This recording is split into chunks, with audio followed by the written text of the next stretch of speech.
All right, welcome. This is Orion Rising. I am your host, Leonard O'Neill. Good morning, good afternoon, good evening, or good morrow, depending on where in the world you are tuning into this show. Share this out, share this out, share this out. All right, it's Friday night. You know what that means? Law of one, class number 6. I apologize for not being on last week. Had a lot of craziness going on in the family, which you would think that this week I'd have even crazier craziness considering today is the full moon. However, this super moon that we're having this month is affecting people a lot differently than full moons do. A lot of people are tired from this moon. I am not, but that might be because it is my moon, right? I mean, literally tomorrow at 9:37 p.m. 55 years ago, I was born at a party, or I started. My mother went into labor at a party at my uncle's house. Everybody was partying, and then all of a sudden, mom said, "Ooh, oh," and they went to the hospital. And sure enough, I was born. Not too long after that, I was the second child she had. So I wasn't a really, really, really long labor. I don't know how long it was. I forgot to ask her. Maybe she told me, and I don't remember. So maybe that's why I don't know. But I am not having any issues whatsoever. But a lot of other people are. Okay, so shut this out, shut this out. I apologize, like I said, for not being here last week. I got a lot of craziness going on. I think everybody has a lot of craziness going on. It's just kind of the way things are, right? So give me a shout out in the chat. Let me know that you're here. And like I said, share this out. I didn't put this in the psychic reading and development group today. I'll share that as we get going to there. I shared it on Facebook. I shared it on YouTube, and I shared it on my wall on Facebook instead of the spiritual group, which I will share that. I just wanted to make sure that that went out publicly there in the group because a lot of times that doesn't happen and it doesn't tell me that. It's a weird interface that StreamYard has because it'll tell me like it when I go and link it to YouTube. It actually brings up that YouTube is listed as going public. It doesn't do that for Facebook. I don't know if that's a Facebook problem. It must be because obviously it doesn't come up on the StreamYard uh, uh, programming. I can't say application because it's not an app. It's on the computer on their website. I don't have it. I do have the app on my phone, but I don't use the app. I usually go to the website. The interface there seems to work better even on my phone. In fact, I can run the show on my phone better than I can with this computer. It's just weird to share things, and that's where you have to have the app for that. Either way, it doesn't matter. Okay, so Law of One, and as you know, if you were here a couple weeks ago, I told you guys that Muffy Moose started monetizing after 7 years of me using them, monetizing their videos, which is okay because everybody's got to make money, and I'm glad that they have gotten to the point where they can monetize their videos and get commercials in them. Except I'm not going to play their commercials. So because of that, I'm not going to play their stuff. So I'm using my computer program now to put the book to words so I don't have to read the entire thing. And we left off on question 6.24. I was talking about that, and we were about to start question 6.25. So I'm going to, let me take this overlay off, right? I'm going to start there in that place. And you can see it's up on the screen. You guys don't see me on the screen because I have that up there. Hold on, let me do this here. Let me go bang, and then there I am. Right there's my ugly mug. For those of you listening on the MP4 file where you have video, hi. Those of you listening on the MP3 file, you can't see me waving, but I am. Okay, so I'm going to go ahead and just get started, right? I mean, there's no reason to spend too much time. I usually waste 10 or 15 minutes just kind of allowing the crowd to build up, but I'm just that's a waste of time, right? So I'm just going to start in. So I'm going to go ahead and push this back up on the screen over here, and then I'm just going to go ahead and start on question 6.24, and we'll take it from there. I backed up to here because the question was very pertinent, right? Again, Don's asking questions about aliens, and a lot of people are, talking about that, and I wanted to address that. I addressed it last week, so if you missed it, then you should go back and listen to X. I address it, but I'm going to address it a little bit more. Because the reason I say that is in the class chat. For those of you who are in the class chat on Messenger, and those of you who are in one of the other chats that you can create, which I haven't figured out how to link it to where you guys go immediately into the class chat that I created. So I've shared it in all the ones that are creating, and I'm going to delete everybody out of those, just so you know. So there's like 15, 20 people in each chat room for the Law of One, which I have one central Law of One chat class chat, which I link to there for you guys to join. So if you're in one of those other messengers, please make sure that before Monday, today is the 9th of September. So right, 10th, 11th, right, 12th. By the 12th of September, I'm going to kick everybody out of those groups and delete them. And then I'll start over for anybody who starts a new chat to do the same thing. So if you guys have questions or you want to participate in a Q&A in the chat or have conversations in there, that's why I created that. When you're live, I have the chat here for you to talk to. But those of you, and this is why I'm doing this, those of you who listen to the MP3 file, you're not live, right? And you can't get in the chat. Okay, so for those people out there on the planet, if you guys want to ask questions, I know I'm using Messenger. I may link another platform as well at some point that people can use that's not Facebook. The problem with that is I don't know what people have around the world, and I know there's other platforms out there that I could put a class chat in. Right now, I'm using Messenger because anybody who's listening on Facebook anywhere on the planet, they have Messenger because it comes with Facebook, because Facebook owns it. So that's why I use that. So if you're in a chat like YouTube and you hate Facebook, then you're ass out. If you have ego problems and you can't say, okay, I want to ask questions and I want to have conversations, but I hate Facebook and I'm not going there for nothing. If that's alignment. I am a YouTuber all forever and ever, and that you're the problem on the planet because you're not willing to listen to other ideologies, or well, I'm against the evil platform that is Facebook, like Google is better, right? Come on, I got deplatformed from Google because I was told by my anti-malware that Google was in fact into everything on my life, including my medical records and my passwords for my bank accounts, everything. So I said, no, that's not I never gave them permission to have that much access into my life. Let's move them back to where their standards say on their platform. And when I did that, they said that I broke their rules, not allowing them complete access to my entire life, and they deplatformed me.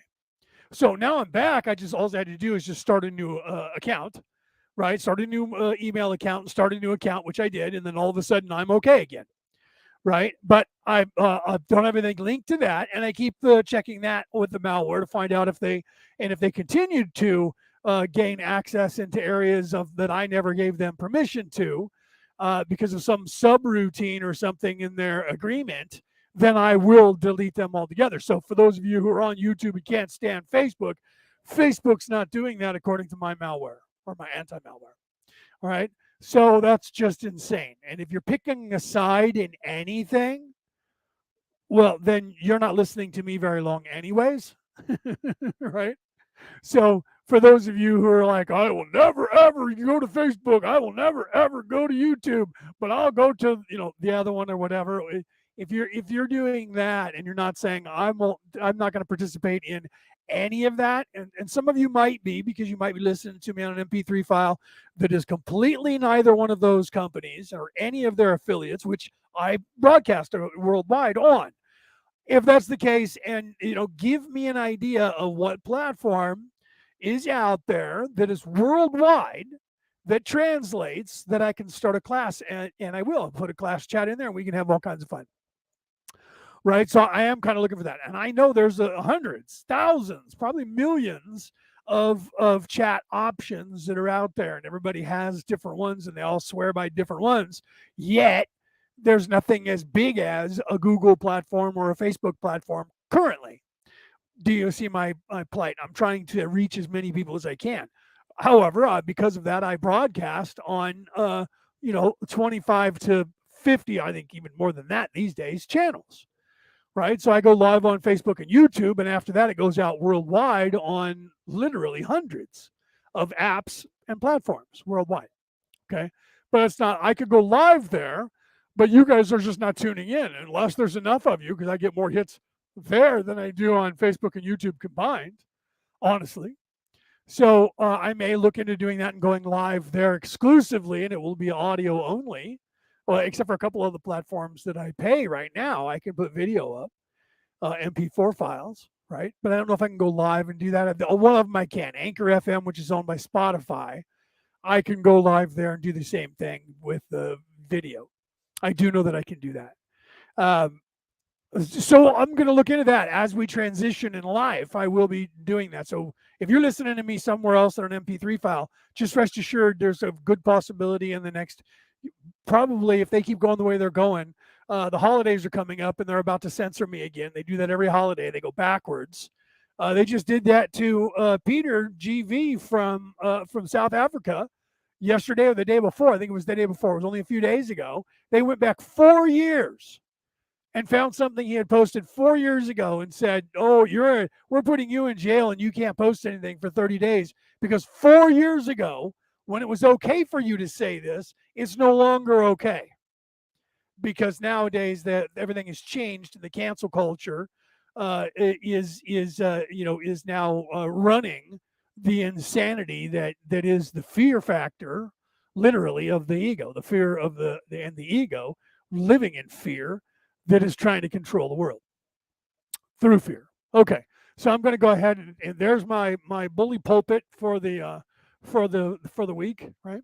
So I'm going to go ahead and start this, and we'll start with session 6, question 24. All right, are you guys ready? Is it ready? Here we go. Question 6.24. Questioner: do any of the UFOs that are presently reported come from other planets here at this time, or do you have this knowledge?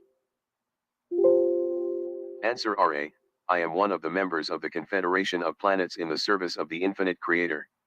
There are approximately 53 civilizations, comprising approximately 500 planetary consciousness complexes in this confederation. This confederation contains those from your own planet who have attained dimensions beyond your third. It contains planetary entities within your solar system, and it contains planetary entities from other galaxies. It is a true confederation in that its members are not alike, but allied in service according to the law of one. Okay, the reason I played that, again, there was a conversation in the class chat. No, I apologize. It wasn't in the class chat. It was actually posted on Ancient Aliens or on Orion Rising from the Gary Osborne video that we did 2 weeks ago or 3 weeks ago, 2 weeks ago. And a woman posted on there saying that, and because Gary has talked about this. If you guys haven't seen that, those 2 interviews on Ancient Aliens Worldwide, which I'm the creator of on Facebook and I own, which is the largest Ancient Aliens platform on the planet. We're pushing again. This time of year, we always push 300,000 members, and then Facebook comes in and deletes about 70,000 and claims that those are accounts that are no longer active on Facebook. And then we get another 70, almost 80,000, and get close to 300,000 members, and then they go, oh, we have to kill off another 50 to 70,000. Those weren't not active either, and they do that every time, like as if they just do not want us to. And then we complain, and all of a sudden it stops, and they don't delete anybody. So it's like they do it once a year, but it's only. And then this time, what we did was we did a slow burn. So instead of racing up to like we normally do to get it back up around September, October, we held back to see if that just was a coincidence, and it was when they have this purging, and nothing happened until we got close again. So we know it doesn't have anything to do with an automatic purging. like they talk about. It has to do with when we get close. They don't, for some reason, don't want us to continue to grow. Not quite sure why, because they're making money off their commercials, right? Welcome, Peter. So, like I said, give me a shout out in the crowd and share this out, share this out, share this out. Okay, so I brought that up again because I wanted you guys to hear that, because there's this, everybody keeps saying, well, those aliens that showed up at Rendlesham Forest were from 8,100 years into the future, and they're us in the future trying to save humanity. Okay, so there are some of us that know that there is a temporal war going on, and I want to address this. First of all, in this from Raw right here, there is no conversation saying there are people coming from your future. Okay. The only people who claim that there are somebody coming from the future are those people who talk to those people who claim they're from the future. Okay. And the reason I say that, and I preface this with that, or I preface, this with that. The reason I say what I just said is that I personally know of 7 different races who are in communication with the earth that I have either spoken to personally, or I have listened to them speak, or I have heard from someone who spoke to them personally, and they have told me what these aliens have said. 7 different races who claim they are our creator God. Not me and 6 other races, but we created you. 7 different races that are not together in a consortium that creates peoples, claiming that they created us. Okay. But I also, above and beyond that, I don't want that woman, if she does listen, to think that I'm saying that's not happening in the future, because there is a temporal war that's going on. Okay. There is a temporal war, and there's a split. And the reason that I say this only, and this is where I'm going to lose a lot of you, because you're not going to understand the temporal timelines. Okay. But I'll harken back to anyone who ever tries to look at the future, and they addressed it heavily in the Star Wars movies. Okay. So Peter got blocked. He's saying I got blocked on Facebook for posting videos this time last year because I made a prediction of Prince Philip. He did, and I know this for a fact. I'm gonna put it up on the screen so you guys can see it. This is actual. I know Peter. Peter and I are both in a coalition together, a coalition of planets, just like the one that Ra's talking about here. In fact, we answer to that 53 race council, which is the Council of Venus, and we communicate with them. I know you guys are crazy, going, okay, this guy's nuts, and this is insane. Okay, but he got blocked on Facebook because he predicted when the predicted Prince Philip is going to die, and when the Queen also was going to die. Okay. And I remember this. He talked about it. I had him on the show. He talked about it. He talked about it several times live on air, and then in chats like he's doing now. And he was right. He was right literally to the day. Okay. So it's not like Peter was making shit up, but he got banned. He got censored because he said that. How dare you claim that Prince Philip is going to die? And he did. And then he said that the Queen was going to die before October of this year, somewhere more than likely in September, in the first week. Bang! Here we are she died on the 8th, 7th, no 8th, right? So let's be serious here, okay? And he has other things that he has said, okay? So you got that, you get censored for things that are just words that you say. Oh, well, how dare they say that about the Queen or the the prince, her husband, prince consort.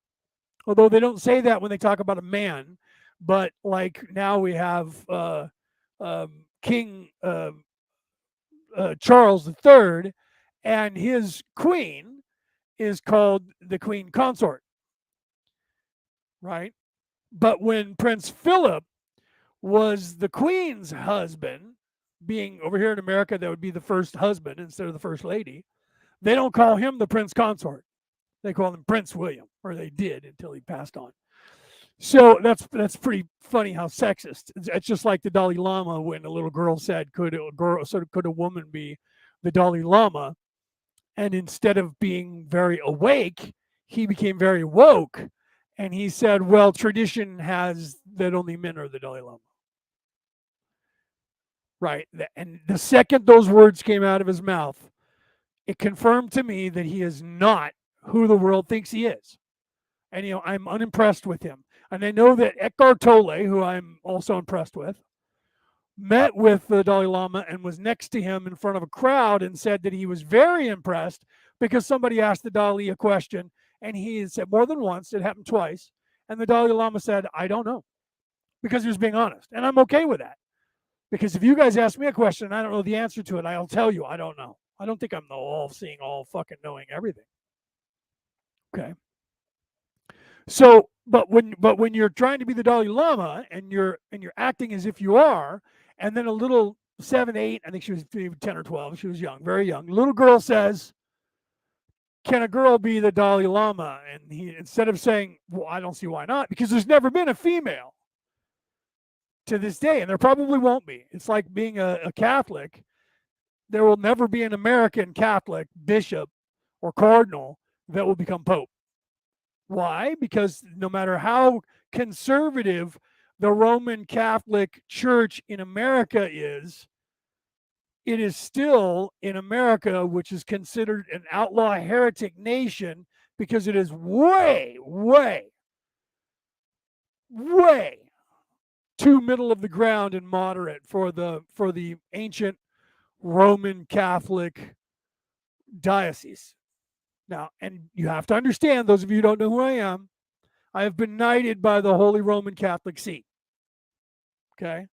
I have a Sir title, which actually gets me into places that you will never be able to go. Not even the knights from the Queen, now the King, the knights of the realm, they're only royalty in the realm or anyone who recognizes them. I can go anywhere on the planet where there's a Catholic church or a Roman Catholic church, and I have a free ticket to get into anywhere because I am, in fact, a knight. That makes me royalty in the Roman Catholic religion. Okay.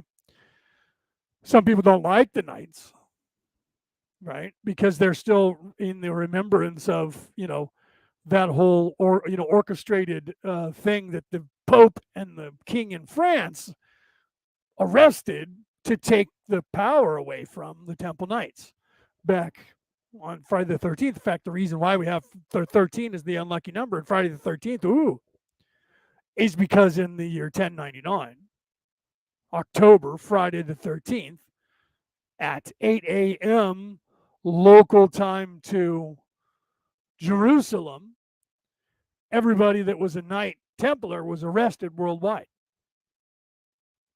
And they seized all of their money and all of their land and all of their power and all of their ships and all of their. Only problem was that the Knights disappeared and only left a small 3,000 member contingency of their 2 million Knights. And they took all of their ships, all of their armament, all of their deeds to all of their land and all of their money and disappeared into the planet, never to be seen again. Only they popped up and freed about 25 nations in less than 100 years, created the banking system that we have today, including the loan system that is our credit card system and our check system, created Switzerland and Scotland and New Scotland in America. I'm sorry, let's say that in the proper French, Nova Scotia, it means New Scotland. So, and the United States. And you can look that up. A heathen Portuguese man who went to the Queen of Spain and got 3 ships called the Nina, the Pinta, and the Santa Maria. His sails were white with red crosses on them, and he came to America using a map that was given to him that came down through the ages of the the Templar Knights that was given to them by Ragnar Northbrook, a Viking, who he got his navigational skills from another ancient Viking, who and an idea from Leif Erikson, who discovered North America some in the year 970, way before Christopher Columbus in 1492 ever got here. They called it Vineland, because there was a lot of grapes, vines in North America. But you guys don't know about that. Okay, so let's go back into the Law of One. And I wanted to point out the temporal war. Let me quickly get into that now that we're a half an hour into this, and some of you are already gone and left, which is okay because you're not the ones that are supposed to be here to hear this. There is a temporal war going on, and there are two dominant futures, possible futures. There is one that is from 8,000 years in the future. And that's the one that the Andromedans, 8,000 years into the future, found nefariousness showing up in their neck of the woods. They said, where did this come from? When did this come from and where? And they traced it. They traced it backwards in time, 8,000 years to the planet Terra, which those of you out there who don't know is the rightful name of this planet. You call it Earth, which actually means ground or dirt. But the name Terra, which actually, that's why people say terra firma, because it actually means dirt or earth. So in some respects, our planet is called Earth. But when you say that, which they addressed in the book and in the movie, The Last Starfighter, when Griggs, who was in fact a draconian, lizard man with bipedal, said to the kid, where are you from? And he said, I'm from planet Earth. Or he said, I'm from Earth. And he said, and to him, the word Earth meant planet, ground. So he said, Earth what? Do you see? And I love that the writer put that in there because that's not the name. You're not an Earthling. Earthling, take me to your leader, Earthling.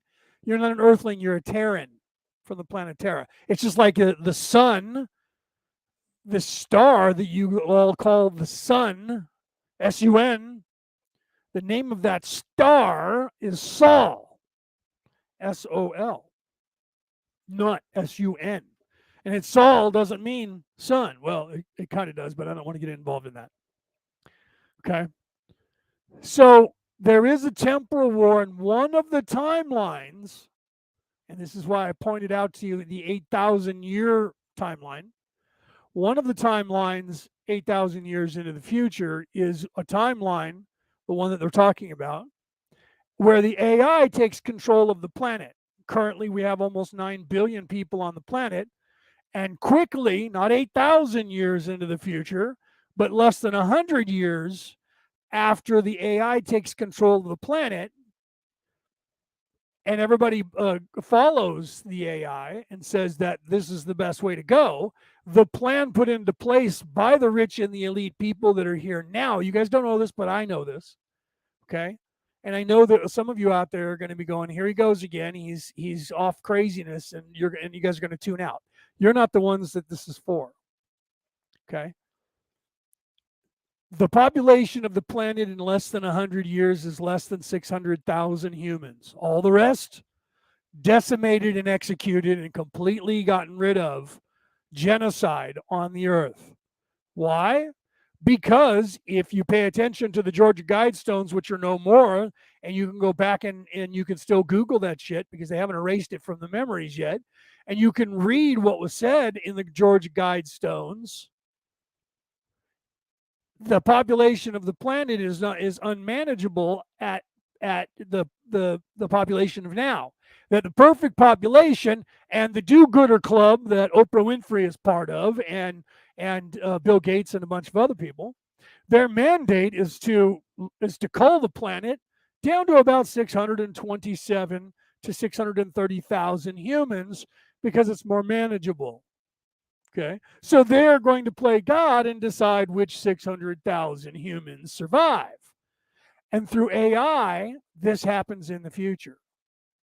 This is part of the Hopi Rock legend and all of the other legends worldwide of the split in timelines between the destruction of the human race and the utopia of the human race. The other timeline, these are the two that are the most prevalent. There are infinite timelines in the future, and that's why I referred back to Yoda when Yoda said, hard to see the future is, because the future is mostly emotions. So, because we have an affinity for negative over positive everything, including emotions, we talked about this before, right? The guy in the cave, the caveman, the Neanderthal, when he got up and walked outside the cave, first thing he did when he walked outside the cave wasn't look around and go, wow, look at that sunrise on the pond over there, and smell that air and look at that butterfly fly by. The very first thing that human did, unless that human was food for an animal or a dinosaur, was to look around and assess what the threats were, what the negative shit was that could kill him and his family. Is there someone hiding in the bushes? Is there, is there a nigger in my rice bowl going to kill me off? Pipe smoking hard ass nigga going to kill me in a second? Am I being invaded? Do I have to defend my cave? No. All right, now is there crazy animals that are hard pipe smoking niggas coming to get me?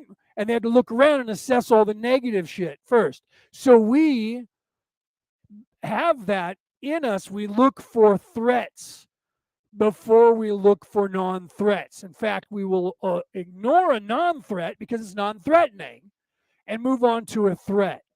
So my point here is that even looking into the future, you're going to bypass, and this is the instinct of anyone that is in service to self and working for any government. If they start using the algorithm, because there is algorithms that look into the future, they're not going to care about the society that's a utopian society. They're going to look at a society that's got problems first, the negative. They're always going to look at the negative first. And since their agenda is culling 3/4 of the population off the planet already, and they've attempted to do this in the 90s, they attempted to kill everybody on the planet, they're not going to care for looking at a place where there's 20 billion people on the planet in the future. They don't want that to happen. So they're not going to even tell you about it. Okay? So, of course, they're going to always promote what they want first. That's why they've taken out all the scrolls and hid them from everybody, because they didn't want you knowing anything that we're trying to teach you and that Ra was trying to teach you. That was the lesson that was supposed to be learned at the Garden of Eden, that they warped and changed and perverted into. That was the original sin that got us into trouble and pissed off God. The creator who created us to have free will got mad at us. Well, before that, they didn't have free will and they didn't know, so they were perfect. That's a lie. Flat out a lie. And if you read any scrolls that were taken from the Bible, you'll find out why they were taken out of the Bible, because they tell you that. So this notion of us in the future coming back to save humanity, if you listen to those people, they're going to say, well, the first thing you need to do is kill off 7.5 billion people, and then we can save you. That was what 2012 was about, the movie. Okay, the movie was those who they could sell and make money, sell tickets, got to have a seat or a stateroom to be saved, and all the peasants didn't get anything. All the slaves didn't get shit. Because the rich people believe the reason they're rich is because they have the genetics to be rich, which means they're evil, and they have that crazy gene that makes them in service to self, where they crave power. Because only insane people crave power. You don't see somebody who's completely in service to others crave power. They're the reluctant leader that ends up in power when they went, I'm just not ready for this. I don't really want this. I guess I'll do this because somebody has to. And that's why Arturius, in history became king of the Woads. I'm sorry, you would know them as the Southern Vikings that eventually got usurped by the crown that's there now. Okay? Because you notice they don't hearken back and say, well, we're descendants of Arthur, the first king. They go further back and go, no, we're descendants of gods, Thor himself and Odin.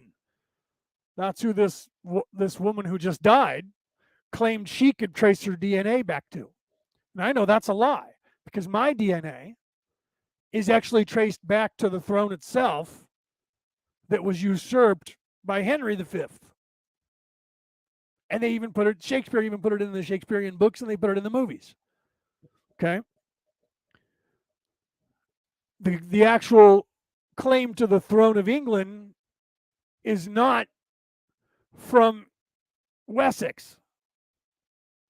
Okay? That person is Welsh, which is the race of people that the Irish are a part of. They don't want that. That's why they've been trying to take over the Irish for so long, and they've hated the fact that the Irish freed themselves in 1916. And it took them until 1994 or 97, somewhere around there, to actually go, okay, Ireland is officially, we recognize them, like the Irish weren't a nation until England recognized them. That's like saying that aliens don't exist until the American government acknowledges and tells you they exist. Do you understand? Okay, so there is a timeline from the future that is trying to give us information. I did an entire 25 weeks on the alien interview that didn't happen, quote unquote, with my finger quotes in the air, at Roswell, New Mexico, from a spaceship that crashed in 1947 that was in, that didn't happen, and there was no spaceship, and it was just an air balloon, a weather balloon, and it just came down and had nothing to do with anything. Don't look here, there's nothing to see here. And that woman, I don't know who she is, she's crazy, and she's never worked with. They said the same thing about Bob Lazar in the 80s, and everything that Bob Lazar claimed came true. And the scientists didn't even change the name of the particle because he had the right name for the particle that is in the universe. So here on Earth, they couldn't change the name of the particle and pretend it was something else just to discredit Bob Lazar. I referred to Un Pentium, who he said was given to us by gray aliens, and we've been working on it, that he was working on it in 1981. And they said he was never worked for the government. They don't know who he is. And they erased his past and said he didn't even go to any of the schools, he said, and he's not even a real person, and they don't know his name. And to this day, he kept saying that he was working in Area 51, Groom Lake, for the government on alien projects. And he was working with Un Pentium that was given to us by aliens in a trade for humans, by the way.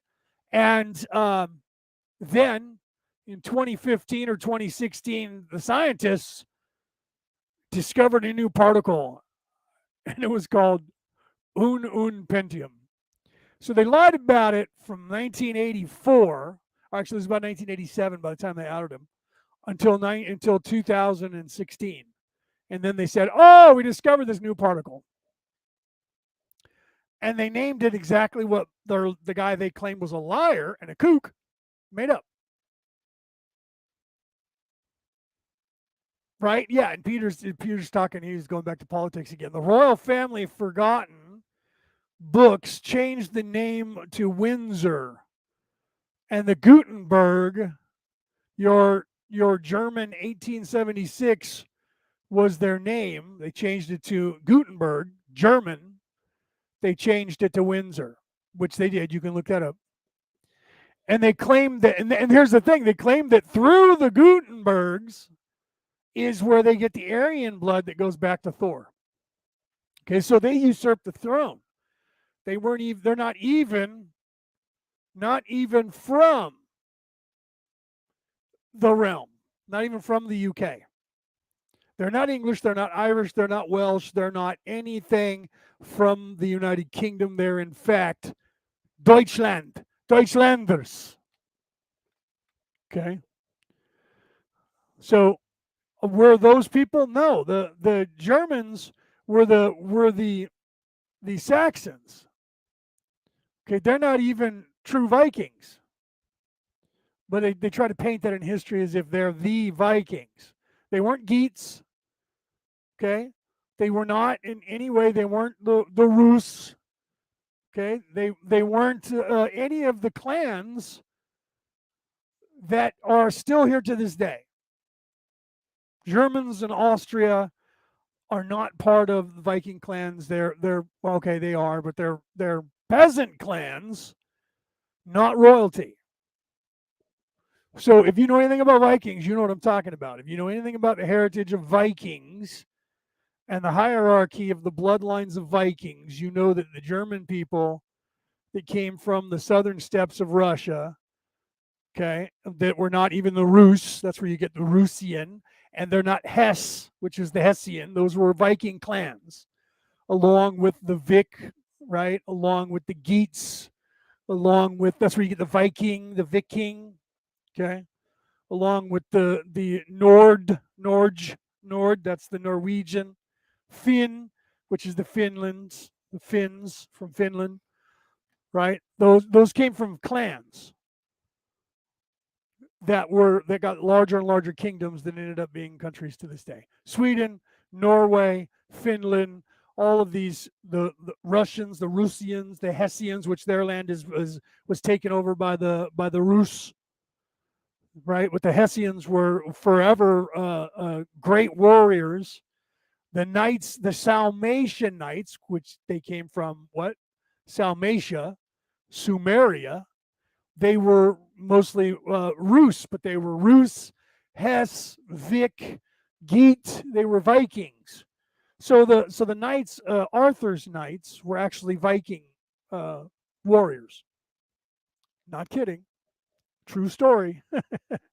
So that's where you get the Wales, Ireland, Scotland. They are Southern Vikings that descended from Spain that came down from the north and to the west.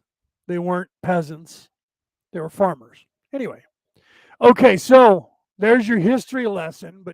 But the I know what has that got to do with the law of one? It actually has everything to do with everything, and people don't realize how much history itself is tied into the law of one and the pecking order of the planet and those people who have been suppressed and attacked and tried to be enslaved worldwide. Look at the Irish, look at the Jewish people, look at these people who were Native Americans, natives to Australia, natives to North America, natives in Central America, South America. All of these people who were noble clans on this earth who were, in fact, in service to others were conquered by evil men that were in service to self. And these people were persecuted and tried to be destroyed by that's why Christopher Columbus, when he got here, he was not nice and he took slaves and he raped and pillaged and he murdered and did these bad things because that was the way of Europe at the time. Pardon me, I had to take a drink. Okay, so the temporal war, the two apparent largest futures, and this is what the Hopi talked about in the Hopi rock legend. You Google that, do some homework. That there's two timelines that split into the future, and one is the population of the planet decreases down to about 630,000, and the other one is the population eventually increases to close to 20 billion, pardon me. Okay, and everybody has a choice to decide which one they want to go to. And what is that choice? That's the choice of the law of one. That's the choice of this place, third dimensional existence. You're supposed to choose to either be in service to others or in service to self. If you choose to be in service to self, you'll go forward.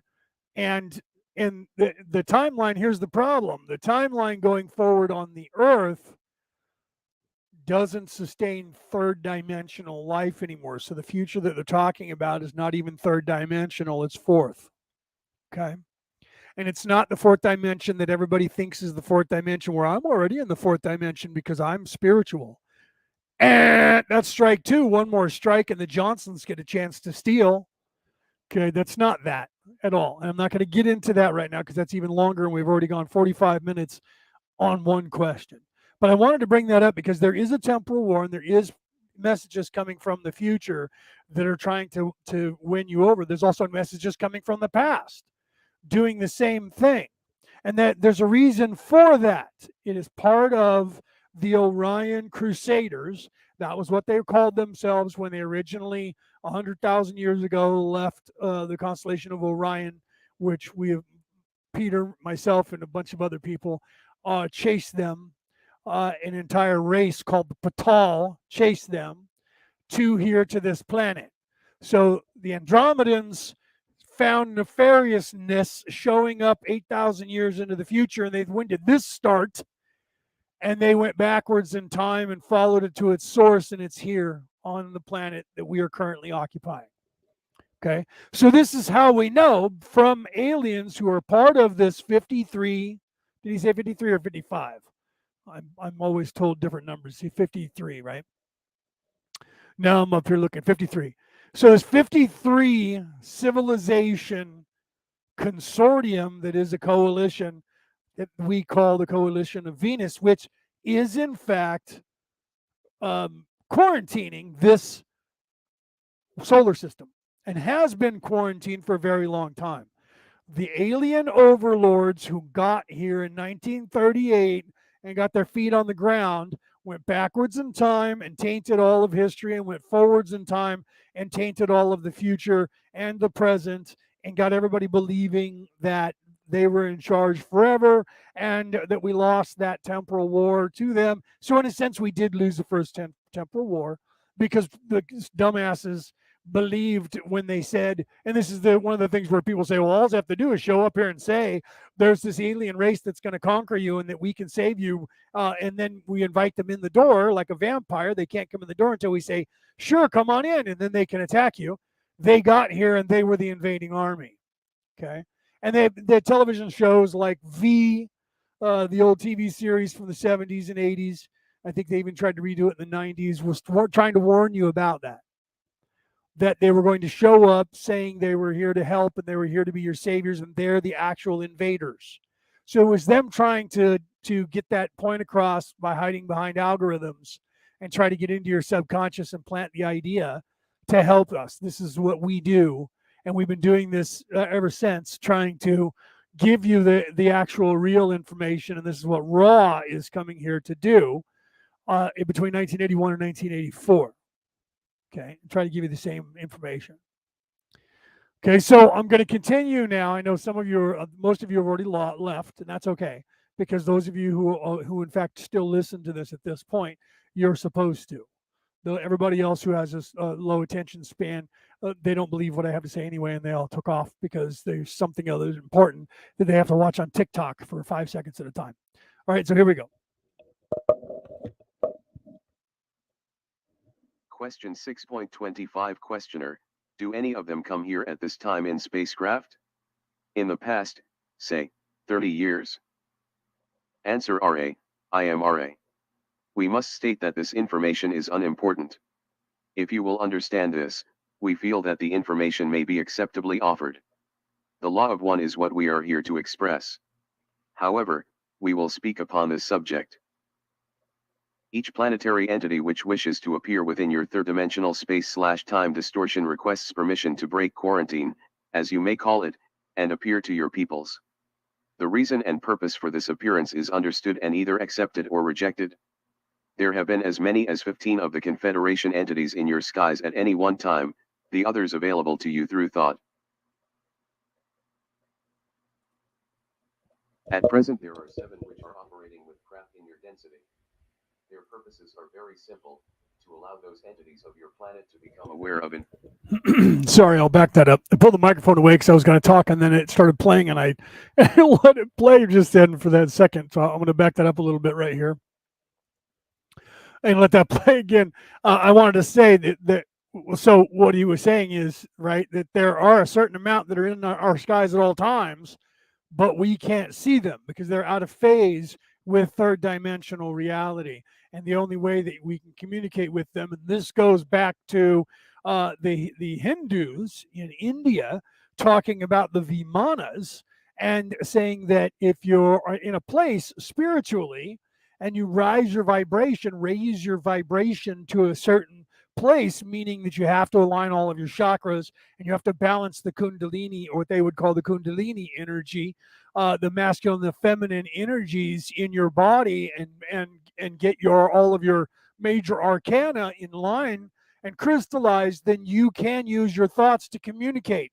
And this is what Ra just said. Okay.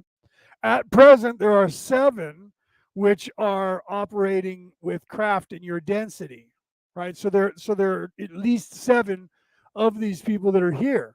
And these are people that are part of the coalition, not aliens that are coming down here to kidnap people to do experiments on them. Although there is those happening as well. I'm not going to get involved in that right this second. Okay, so let's continue here.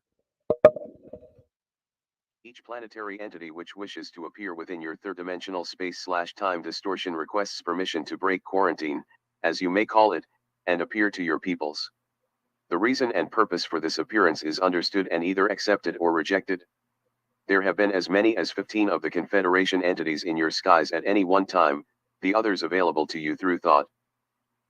At present there are 7 which are operating with craft in your density. Their purposes are very simple: to allow those entities of your planet to become aware of infinity, which is often best expressed to the uninformed as the mysterious or unknown. Question 6.26 Questioner: I am fully aware that you are primarily interested in disseminating the law of one. However, it is my judgment, could be wrong, that in order to... But that's got to be a program glitch because every now and then that just does that and then it clears up. I'm not quite sure why it does it. I'm gonna have to look for a better program. I said this last time and I just haven't gotten around to getting another program in here. This one used to be really good and had a lot more things that you could do with it than this one does now. So I'm not quite sure. And then they added commercials, of course. So I'll be looking for another program and we'll have that up and operational. But yeah, that's just he'll clear up the frog in his throat in a minute. I apologize for that. To disseminate this material, it will be necessary to include questions such as the one I have just asked, for the purpose of creating the widest possible dissemination of the material. If this is not the objective, I could limit my questions only to the application of the law of one. But I understand that at this time it is the objective to widely disseminate this material. Is this correct? Answer: RA, I am RA. This perception is only slightly distorted in your understand/learning. We wish you to proceed as you deem proper. That is your place. We, in giving this information, find our distortion of understanding of our purpose to be that not only of the offering of information, but the weighting of it according to our distorted perceptions of its relative importance. Thus, you will find our statements, at times, to be those which imply that a question is unimportant. This is due to our perception that the given question is unimportant. Nevertheless, unless the question contains the potential for answer giving which may infringe upon free will, we offer our answers. Question 6.27 Questioner: thank you very much. We do not want to overtire the instrument. It's now considerably over the normal working time. Could you tell me the condition of the instrument? Answer: RA, I am RA, the instrument is balanced due to your care. However, her physical vehicle is growing stiff. Question 6.28 Questioner: in that case perhaps we should continue at a later time. Answer: RA, I and RA, we shall agree. Therefore, unless you have a short question, we will take our leave. Question 6.29 Questioner: the only question I have is that I must assume since Leonard was here when you first made contact, it'd be as suitable for him to be here as Tom. Is this correct? Answer: RA, I am RA, this is correct and completes the number of those at this time able to come who are suitable.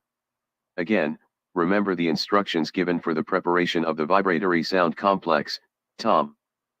I am RA. I leave you in the love and the light of the one infinite creator. Go forth rejoicing in the power and the peace of the one Creator. Adonai.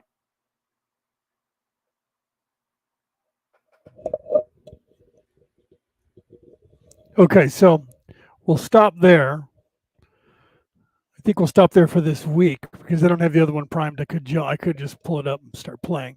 I thought that I had the one where I added the session, the next session, session 7, but I don't. I don't know why. Look at that. I love how my mouse is on the screen over there, but it's because I'm sharing my screen. It's not actually on that screen. And when it's on that screen, I don't think it's on that. Or maybe it is. And you guys I just don't see it. Anyway, so we'll pause there because I can get into more details here, and then we'll pick up session 7 for week 7. Right. Not that we'll be in line like that all the time, because I went on a lot, 45 minutes or so, and didn't play any of the stuff that's here. And like I said, I already have it primed. I could bring up the whole next session. However, I want to stress there are a few things I want to talk about because a lot of this has come up. We're living law of one and understanding or understanding the concept that in our chat in the messenger somebody had brought up rights, and universal rights, and my response to that was, as usual, my normal response is that, or was that, you're using these terms, and you don't realize that these terms are terms that come from the nefarious religion that is trying to control the world. Rights, universal rights, instead of freedom. Do you understand? And I talked about that because the person said, "Well, could you go into the White House?" Well, yeah, actually, anyone can go in the White House anytime that it's open. You have to go through a screening because they need to make sure that you're not some lunatic that's going to blow the place up or kill people or rob the place or do something nefarious. And I use the analogy: when you leave your house, do you not lock the door? Or do you leave the door wide open and let anyone just walk in? No, because you don't want people to steal your stuff. So if somebody knocks on your door and you answer the door and there's some guy standing on your porch and he says, "Hi, I've come here to come visit your house." What do you mean? I don't know who you are. So immediately you're going to say, "I don't know you. I'm not going to just let you into my house." And some people would say, "Oh, I would just let them in." Those people are lying. They are lying, and I tell you that because as soon as somebody says that, I would just let them in. I'm friendly with everyone. Hi, stranger. I've walked up to those people on the street who act like that and say those things, and I've walked up to them and said, "Hi, how you doing?" And they look at me like, "Who the fuck is this guy talking to me? Who's this guy? Why are you talking to me?" I did that to this guy that lives in the apartment complex that I'm at, and he's one of those people. And he moved from a different part of the apartment complex to across the parking lot from me. And I walked out and I saw him. I said, "Hi, new neighbor." And he looked at me like, "Who the fuck is this guy?" Not that I'm not parked in a parking spot that is assigned right in front of him while he's walking by me for him to notice that, right? So it's not that he didn't notice. And I'm in a gated community, parked there. I can't get in unless I'm friends with somebody or I have a key to get in. So either way, people know who I am. Oh, and by the way, we have cameras everywhere. So it's not like I was some crazy person who was just came from outside of the world and parked there and was like, "How you doing, neighbor?" Crazy. I actually live there. And he looked at me like, "I don't know who this person is. Who is this person that is speaking to me?" Not, "How dare," and maybe he was thinking that, "How dare this person speak to me? I am God." And I'm like, "So you're the new neighbor. You moved in over there. I live right here." And I pointed back. And then he changed a little bit. Oh, okay. Well, why is this guy talking to me? And so, but even then, he was like, "Oh yeah, well," he didn't say anything, but I could figure out why. We needed a 2-bedroom. Okay, so he's moved in with his girlfriend, wife, whatever she is, and now they needed a 2-bedroom. Okay, ergo, she's pregnant. They needed now a bedroom because they're going to have a child, at least one, right? So I didn't say anything to him. I didn't say, "Oh, hey, congratulations," and yada, yada. I didn't say anything at all any further. And I just went, "Well, welcome. It's quiet up here. I don't know what it was like down where you," he said, "Well, we moved from down there." I said, "Oh, okay. I don't know if it's quiet down there, but it's quiet up here. Welcome to the neighborhood. Have a nice day." Never said a word to him after that. And he's never waved to me or said hello. He's one of those people. So do you think if I showed up at his house right now and knocked on the door and said, hi, neighbor, I thought I would come by and just come into your house? He's going to go, wait, I don't know you, bro. I don't know you. Okay, so when the person said that, you think you have rights, you don't even have the right to go into the White House. Yes, you do. But you have to go through a screening just like as if somebody was at your house. And then people go, oh, no, I'm more accepting. Really? Okay, let's see. How about you get out of your car, leave your cell phone on the dashboard of your car, leave the windows down, and leave your car unlocked and go into the store? How long do you think it will be before someone steals your cell phone, rifles through your car to steal anything? In fact, they might even steal your car. But you're going to lock up your car and take your cell phone with you. You're not going to set your cell phone down and get up and go to the bathroom and think your cell phone's going to be there when you get back. Why? Because people do bad shit, even in this society. So you can't say to somebody, well, you don't have the right to go into the White House when you want to. Yes, you do. But you have to go through a screening. You don't have the right to fly. Yes, you do. You can fly anywhere you want to fly to, but you have to go through a screening so they know you're not going to kill or harm the other people who are trusting enough to fly with other humans. Those are not freedoms, or I should say those are not rights. Okay? You don't have any rights because you don't need them. You are free. I don't care where you live. The only reason that you're not free is because you accept the rule of whoever says they own the land you live on. And you live there. That's why you have people that say, well, I don't abide by the laws of the United States of America and I'm just a human. That shit doesn't really fly, bro. That doesn't fly when you're doing illegal things in places that the people there voted on. You see? I live in California and you can smoke pot out here. So if I have a pound of pot, which is actually a pound is even illegal here in the state of California, over an ounce is illegal because they want to make sure that people aren't making the money that they're going to make off of. So they immediately make that stuff illegal because they need to make their cash, their cut. You got to pay the king. Right? But you can do whatever you want. You can have as much pot as you want. But then if you go to Texas, that's a felony. A joint is a felony in Texas. So then people show up in Texas and go, well, I'm from California. That doesn't mean shit here. That doesn't mean shit here. Okay? That's just like California. You have to ask permission to carry a gun. I'm an American, and we have that right by law, even under the rule of the American government. That was voted in as a right. But you have the right to keep and bear arms. It's in the Constitution. The state of California tries to tell me that I have to tell them and ask them permission and have a permit. No, I was born in this country. I'm an American citizen by the law of the land, which you joined the Union of the United States of America. I can have a gun and don't have to ask your permission for it. Oh, and by the way, I'm actually an Arizona citizen where there we don't have to ask anybody permission to own a gun or to buy ammunition. And because I'm a citizen of the state, the free country, the free and sovereign nation of Arizona that joined the Union of the United States of America, no different than the EU. Ireland is not a state in the European Union. They are a free and sovereign nation. See, but when that hits 150 to 200 years on, they're going to be teaching the children that those are not individual sovereign nations, that they are in fact just states. Okay, provinces. So that they're going to think that the that the EU, the European Union, is in fact one country, and that everybody else is just governors of. That's what they did here in the United States. So the people are not taught that the state of California is in fact a nation.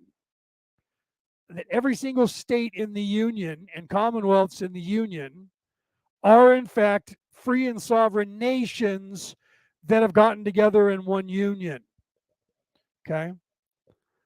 What does this have to do with the law of one? It has to do with the ruling class that is run by ego. Do you understand? and they're trying to get you to believe something that isn't even true. So even in there, and this is what they do, they go, let's get together as a union so we're stronger. And then over time, they're playing the long game. Generation two, 3 generations on, 3 generations hence, they eradicate and erase the idea of individuality. And then they tell you, they start giving you words. You're no longer free because you live under our rule, and we have the rule of law, and we have rights that we give you. You have the right to do this. You have the right to do that. You have the right to assemble in the United States according to the Constitution, but they arrest you if they don't agree with your political ideology, and say you have to have a permit. You have to apply to them and pay them money, and they give you a piece of paper that is a license that says you can assemble. But you have that right under the Constitution of the United States.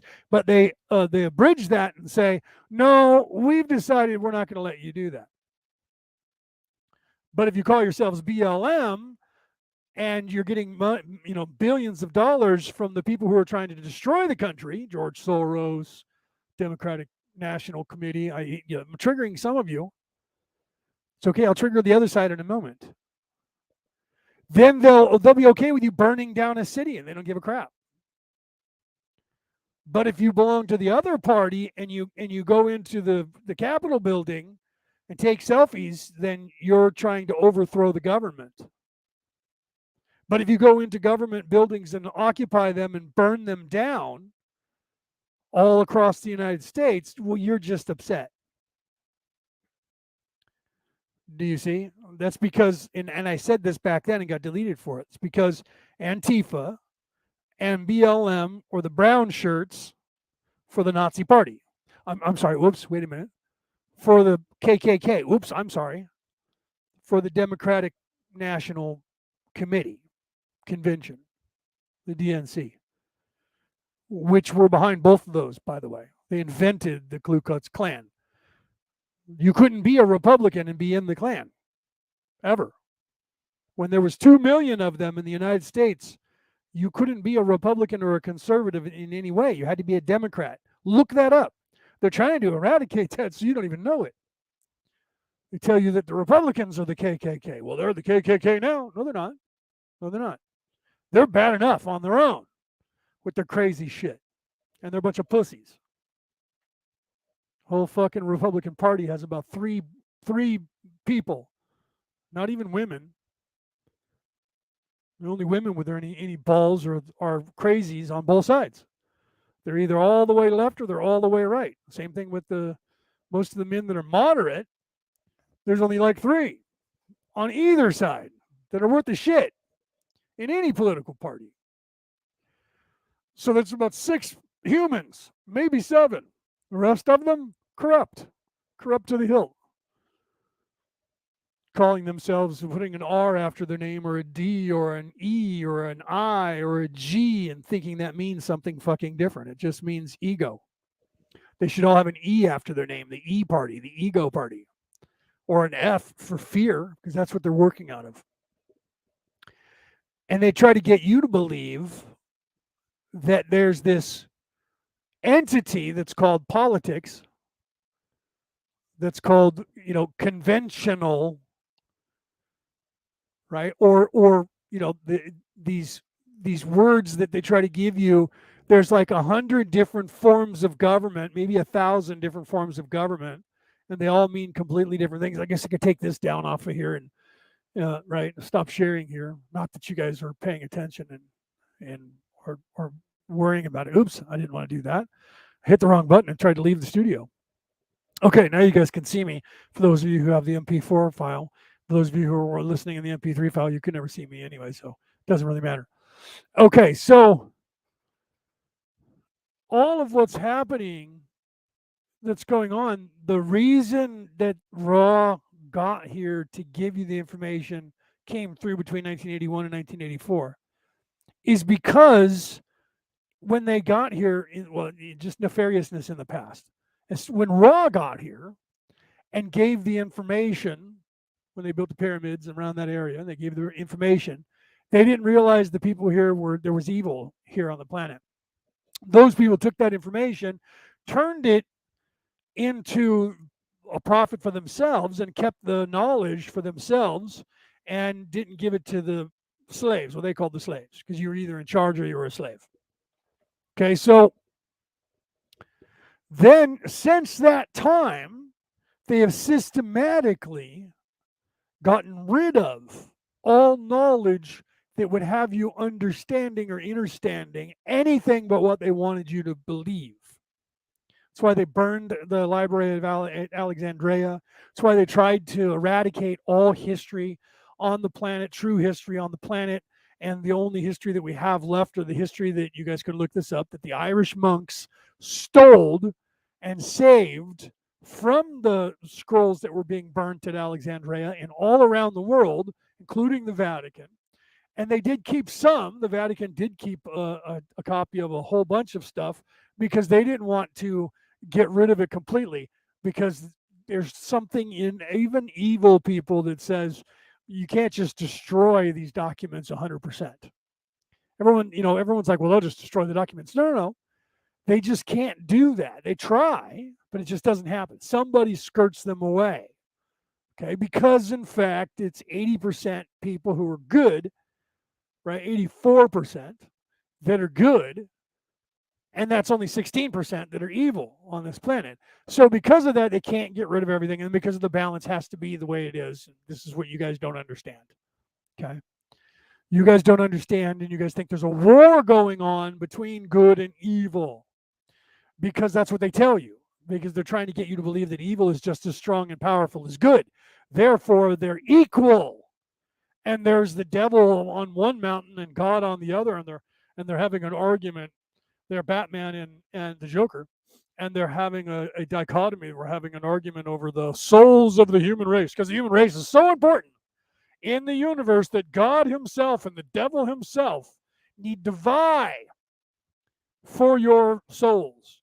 They have to ask permission and get you to voluntarily follow one of the two of them, because God created the universe, in fact, created the humans, but God so loved the humans that he gave them what? The power of free will. Oh, that's weird. And then the devil so hates the humans that he wants to control them and wants to have their power and doesn't let God have them. And so they're both sitting and they're playing chess with you, and you're really only made of mud. And they're playing a game for control of you, because you're the most valuable thing in the entire universe, you ego. That's what you are. You're the most valuable commodity in the entire universe. In fact, the very angels God created are jealous of you, and they fall from heaven often, because, God's creations are completely imperfect, and they also don't believe that God's worth a shit, because if they did, right? This was another conversation with a rabbi. I loved his story. I can't remember his name right now, or I would tell you. He's this video on YouTube where he talks about that. Adam and Eve were created, and Eve was only about 4 hours old when she lied to God, if you believe the story the way it goes. 4 hours into being created by the entire creation of the universe, who said, you can eat anything, but do not eat of this tree, the tree of knowledge.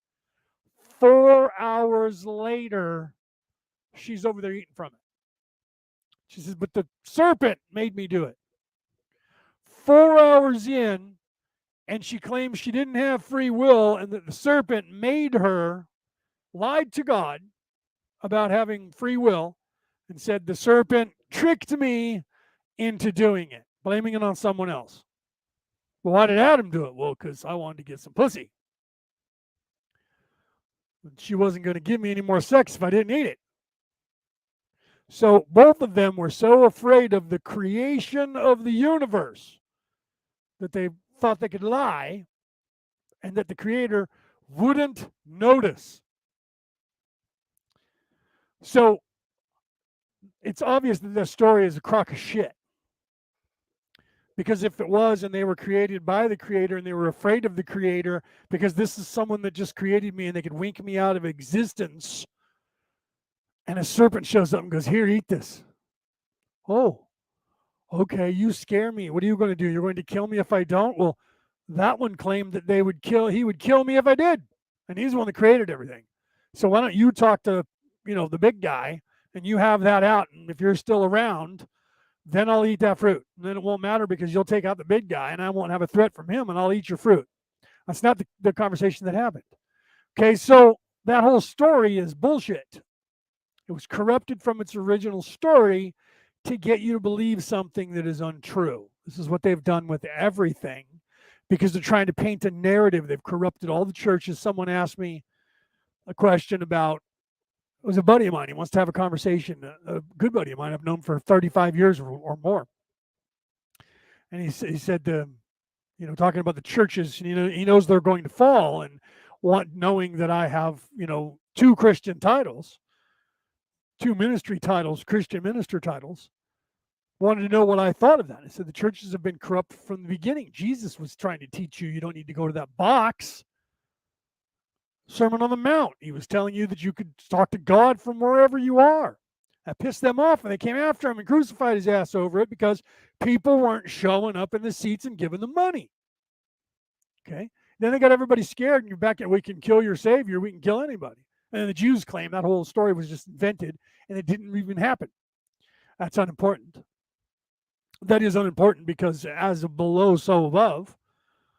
So whatever we're part of the creation. So if we create the story, if it was in fact fake, then all other stories are fake because it's exactly like the other stories, only with a different name. So it could have been invented if they had access to all these scrolls. Let's make them a new guy and just call him this and give him hope and then kill the guy off to show that we're more powerful than them. They could have. Anything is possible. Here again is nefariousness at work. Any single person in the entire universe, the Lao Chi who came up with the Tao Te Chi, that's the book of the way. I can't think of his name, the prince who became the Buddha that came up with that way. To this day, if you look it up, they'll say, well, there is no real definitive proof that that man even existed, either one of them. There is no definitive proof that Jesus, the Christ, was a real person. So they'll tell you that there is no definitive proof that David was the king of the Jews. Okay, so all of their saviors, Moses, there is no definitive proof that Moses existed. Wait, no, there's history. There's history, right? And the same people who in Egypt tell you the story of Moses tell you that the pyramids were built by slaves. Yet, Ra says, we were there and built your pyramids. Well, why were the pyramids built with several blocks instead of one big giant block? Because we didn't want you guys to think we were gods. So we built it in a way that you guys could see that you could do just that. That was early on, session 1 or 2. You can go back and read that. Okay, well that's just what you believe then, Leo. What if the Ra didn't exist and all of this is just a fabrication in Carla's head? Carla was a genius if that's the case, because she predicted that we would find the Bermuda Triangle has a pyramid down below that's still activated, and that when it turns on, when there's enough energy in the ley lines at the right time, ships and planes go missing over the top of it. Between 1981 and 1984, she had Ra say that, if she invented that.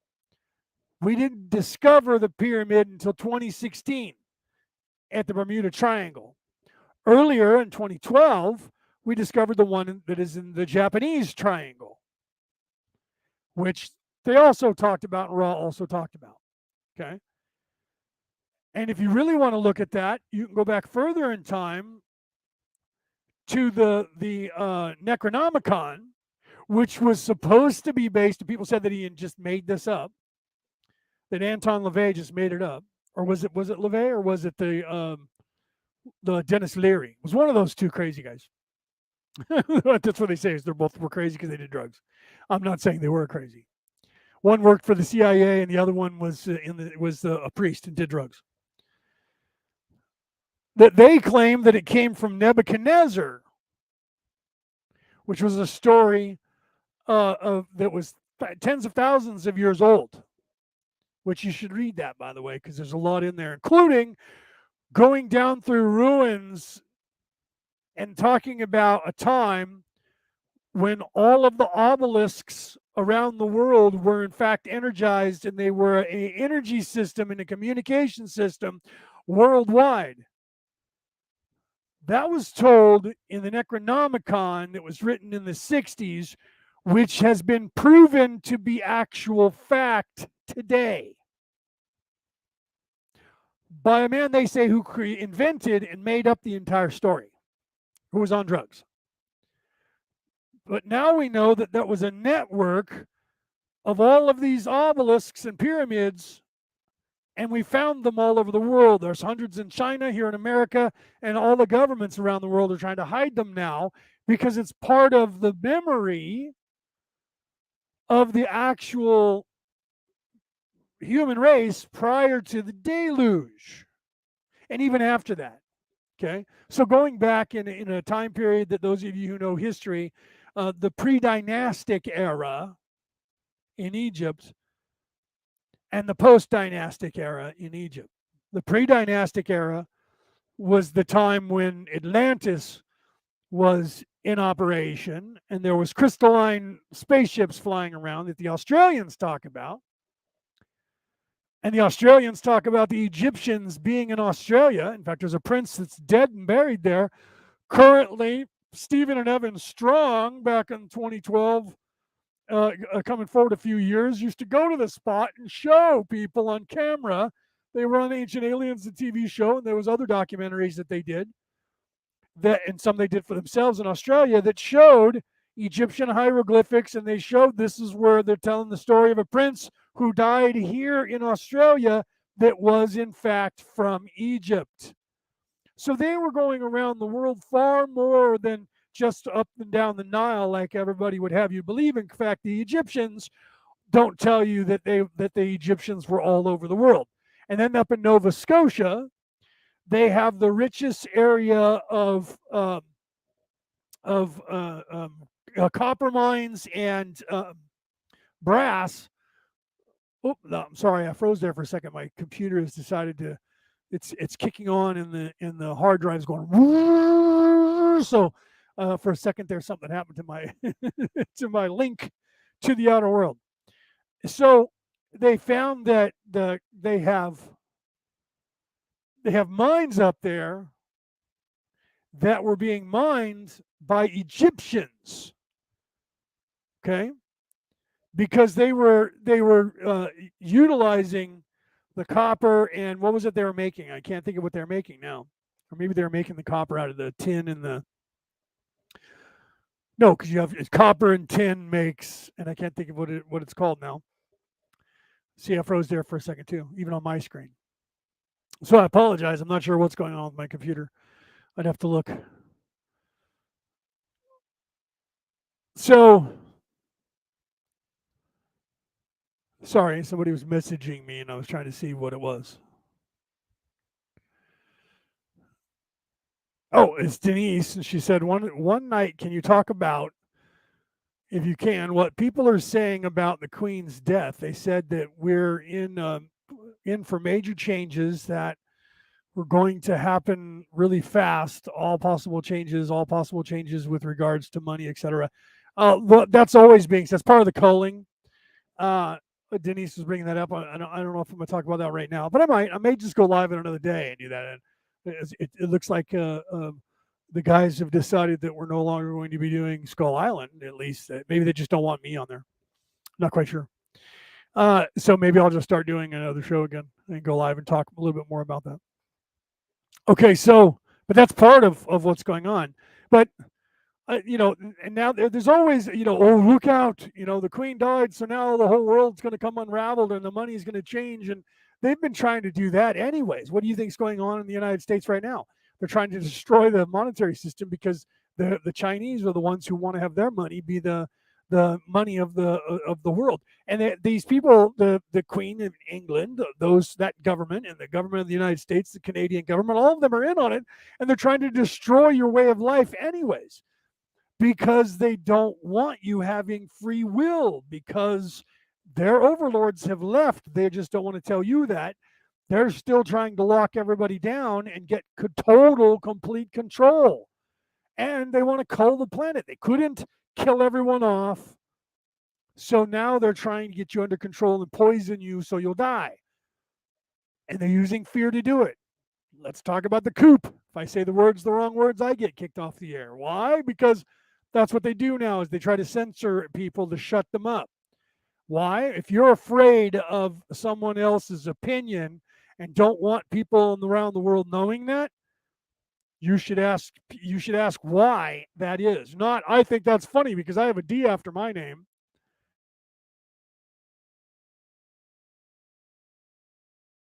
And I froze again.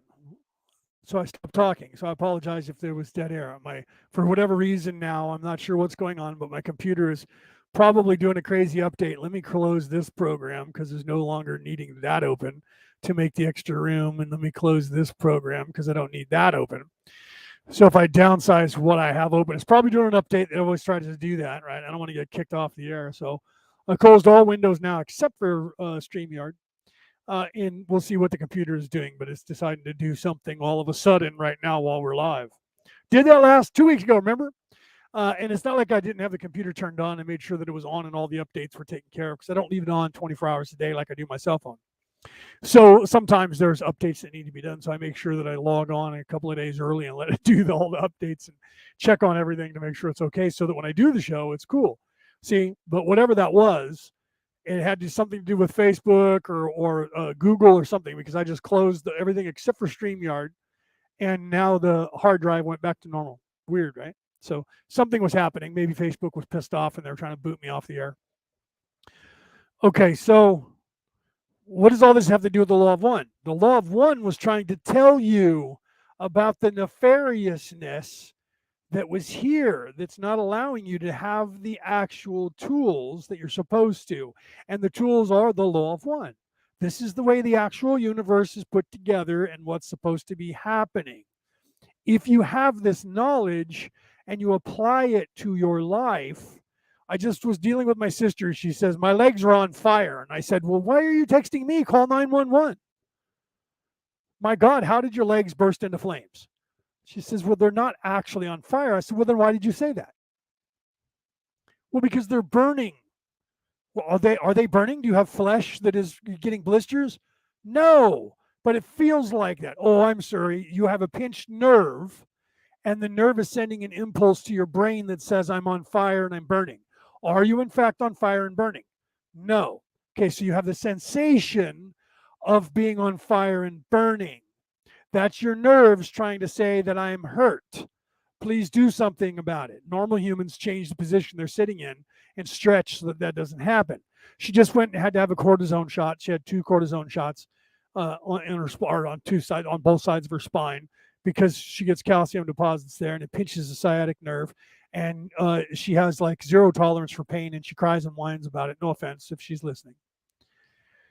It's very bad. I've had pinched sciatic nerve, so I'm not saying she's a complete wimp, but she just doesn't have she doesn't want to work on pain management. She would rather say, I'm going to die. No, are you dying? You better call 911. Well, I'm not literally dying. Then why do you say these negative things?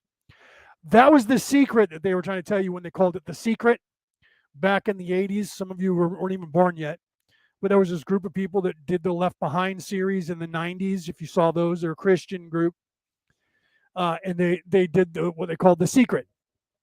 Okay. And then eventually they're doing now The Way, which is they're starting to teach the law of one. A lot of people just don't know that that's what they're teaching.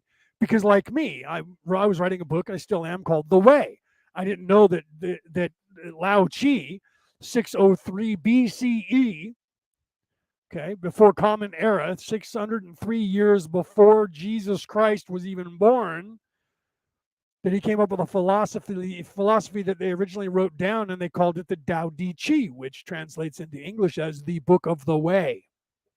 So his way was called the Way, which is the same year 604 BCE to 602 or 601 BCE was when the prince in China was called the Buddha.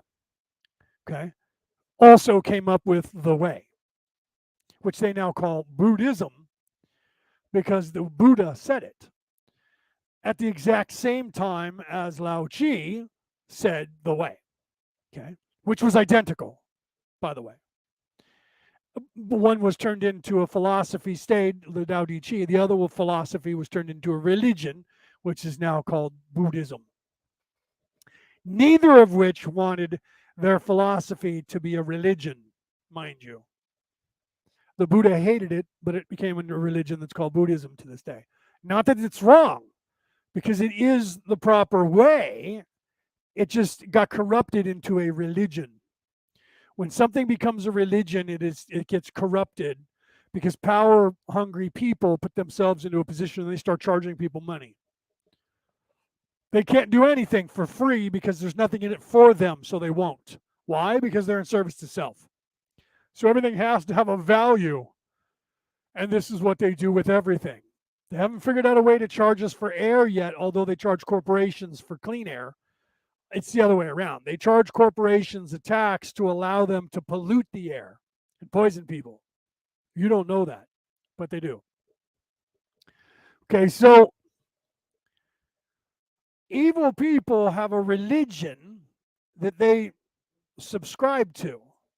They just don't tell you that it's a religion. They don't let you know about it. The Luciferians are a little bit more open with their religion than the people who are just outright evil that haven't been indoctrinated into the Luciferian model yet. Okay?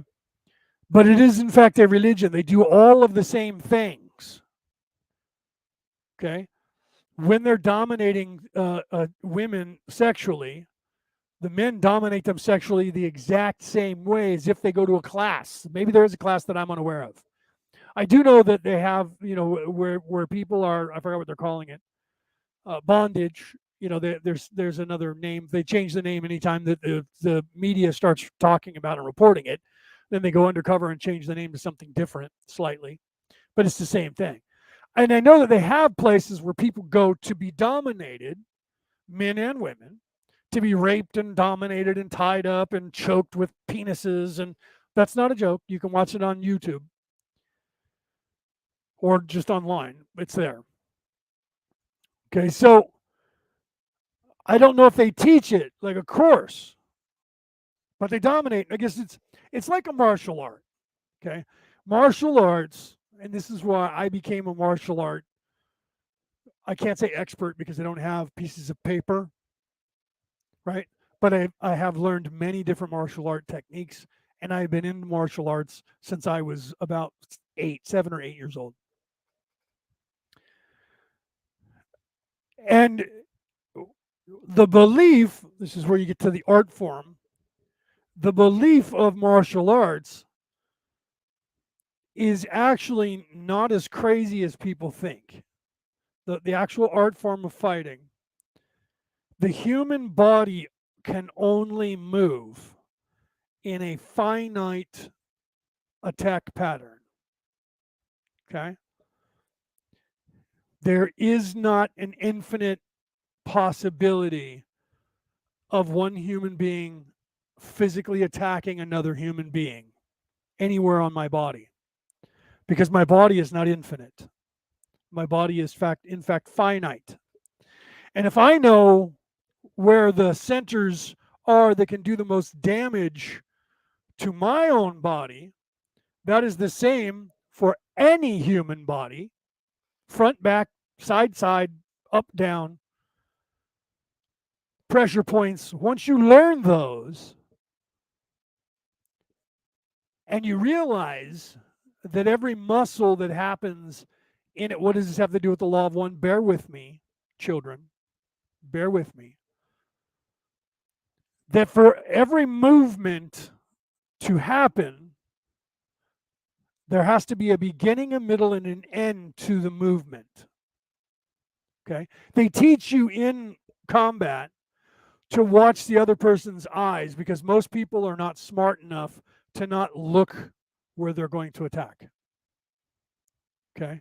There's only few fighters who will not focus on anything, who will try to attack you without looking at the place they're going to attack, because they're aware and smart enough to realize that if I'm sitting here and I look at your shoulder, glance at your shoulder, it's because I'm looking for your shoulder so that I can tell my hand or my foot, some part of my body, elbow, wrist, hand, fingers, to attack that place. So if I'm watching your eyes, you're going to be stupid enough, if you are, to look where you're going to attack me. So it becomes easier for me to defend myself. If someone is smart enough and good enough, they will not use their eyes or they'll faint. Quarterbacks do it and become legends, right? You have the quarterback right now for the Kansas City Chiefs. And Tom Brady is another one, and I can't think of his name. Tall was on the Broncos, went to the Super Bowl with them. Before that, he was on the I can't think of his name right now. He was on the Colts, went to the Super Bowl with them. Peyton Manning and his brother Eli. Those guys won many Super Bowls. You know why they won many Super Bowls? Because they were smart warriors. Okay? Football is simulated combat. You have to understand that. Literally armies facing off against each other, sumo wrestlers standing on the line, trying to shove each other out of the circle, and then literally having combat like Greek warriors in the Colosseum. And when you get really good, like the quarterback for the Kansas City Chiefs currently, you can look over here and make the defense think that's where I'm going to attack, and then throw over here and hit the guy over there without looking at him. That's the same thing as me giving you a feint and pretending I'm going to hit you with my right hand. By everything I'm doing right now is I'm literally cocking my legs. I'm sitting down. I'm still doing this. I'm cocking my leg. I'm turning my body slightly. I'm moving forward slightly at the same time. I'm flinching my shoulder, which is called loading up, flinching my shoulder to then come at you. And I'm faking that I'm going to do it. But you don't know that every time I do it, one of them might come up. My entire body has to move a certain way for me to do that, for me to come out and attack you with that hand. Once I learn all of those things, and see, here's the thing that I grew up playing, what we in America call soccer, which the rest of the world calls football. We call the other sport American football, and Canadians and Americans play that sport called football, and it's not the same as soccer, but it was based on rugby, and it evolved into what we have now. Okay. But I played soccer, which you don't look at a person's face because that's not important. You look down where the ball is and you look at their hips, because whatever they're going to do with those 2 feet, the hips will point in the direction and tell you which leg is going to attack. In martial arts, it's the same way. A person can hit you like this with a jab if they're standing in the right position. And if you're looking at their eyes only and they just come at you with a jab, you might not, if you're fast enough, you might not be able to defend against it. But for them to use that jab, they have to turn their hips slightly and they have to load up with their feet, because that's where the power of a punch is. Okay? That applies how to the law of one? That applies to the way people are in general when they are dominating other people. That applies to being in service to self and in service to others, in that people who are in service to others act accordingly. And this is where the art of war comes into play by Sun Tzu. People act accordingly by the patterns and the choices that they make. If someone is in service to others, they will be a certain way. And if people are in service to self, they will be a completely different way. Even those people who are in service to self, who are trying to pretend to be in service to others, to fool you, to victimize you, if you're paying attention, again, you can see the difference between someone who is honestly in service to others or someone who is lying and pretending to be in service to others when they're in service to self. But you have to first do the work to learn the lessons of both. That is balancing the positive and the negative energies that is the Kundalini. Do you understand now? So, what I was explaining to you that had to do with martial arts has to do with warfare, and that has to do with balance in the universe. There is not an infinite way to be in service to others. You either are or you're not. There's not an infinite way to be in service to self. You either are or you're not. So it breaks down very easily, but there's subtle differences in between the two. And how can you learn those subtle differences between the two? By first doing the work on yourself to determine where it is that you are. Am I, in fact, in service to others or in service to self? And then learn the skill sets. But to learn the skill sets of in service to others, you have to know the skill set of in service to self to truly know the difference. This is the scenario that you're living out on this planet. The scenario you're living on this planet is life, logos, love, and pneuma, which is life and being. Okay, so the law of one is about the oneness of the two. It is about the oneness not of pneuma and logos. It is about the oneness of in service to self and in service to others. And to truly know what it means to be in service to others, you have to experience in service to self. Not that you have to be in service to self, but you will at some point, and you would have been at some point. And it doesn't mean that you went all the way to the most evil person. You became the most evil thing that there ever was in the universe, and then you're now backtracking to be. It doesn't mean that you became a holy priest, and now that you're backtracking. It doesn't mean that. It means that you have been exposed to both, and you have learned from both. You have learned to see the difference between the two, and to acknowledge that they both are in fact a thing. They are not equal to each other, but they are equal to each other. That's the hardest thing for you to learn. You have to unlearn what you think you know. They said that in the movie, in the book Willow. You have to unlearn all that you've learned to understand the message that Willow was teaching you. Okay? So Penny says, "Yes, I have learned." And that's good. And that's the strife that happens in our lives naturally. It's what's supposed to happen to us. We signed up for this. There is no God who's in control of everything. Why is God allowing this to happen to me? God's not allowing anything to happen to you that you didn't choose to happen to you. God's allowing you to make the mistakes that you wanted to make to learn the lessons. That is the balance here that you're supposed to learn here. All of us go through strife. Only through strife, right? Nietzsche said, "What does not kill me makes me stronger." The reason for that reasoning is that which happens to me and I survive it. I am no longer a victim to it. I am a survivor surviving from it or surviving it. I am recovering from that, and I have learned from that so that I don't make that mistake again. That is what you're supposed to be doing.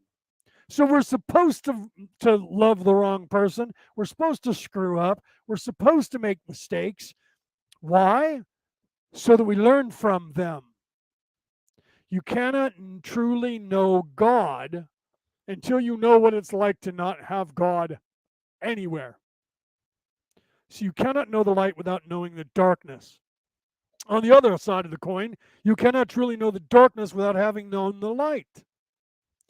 So for us to have an organic, complete experience, we have to experience all that is. Do you see? So the exercise that's happening here to us is one by choice that we must go through to learn. That is the learn, teach, learn. Why? Because I'm learning while I'm teaching, and you're teaching while you're learning. And you're learning while you're teaching, and I'm teaching while I'm learning. That's the learn, teach, learn. Okay? I'm not perfect. I don't know everything. If I did, I wouldn't be here. There would be no reason for me to ever be here unless I came back to teach.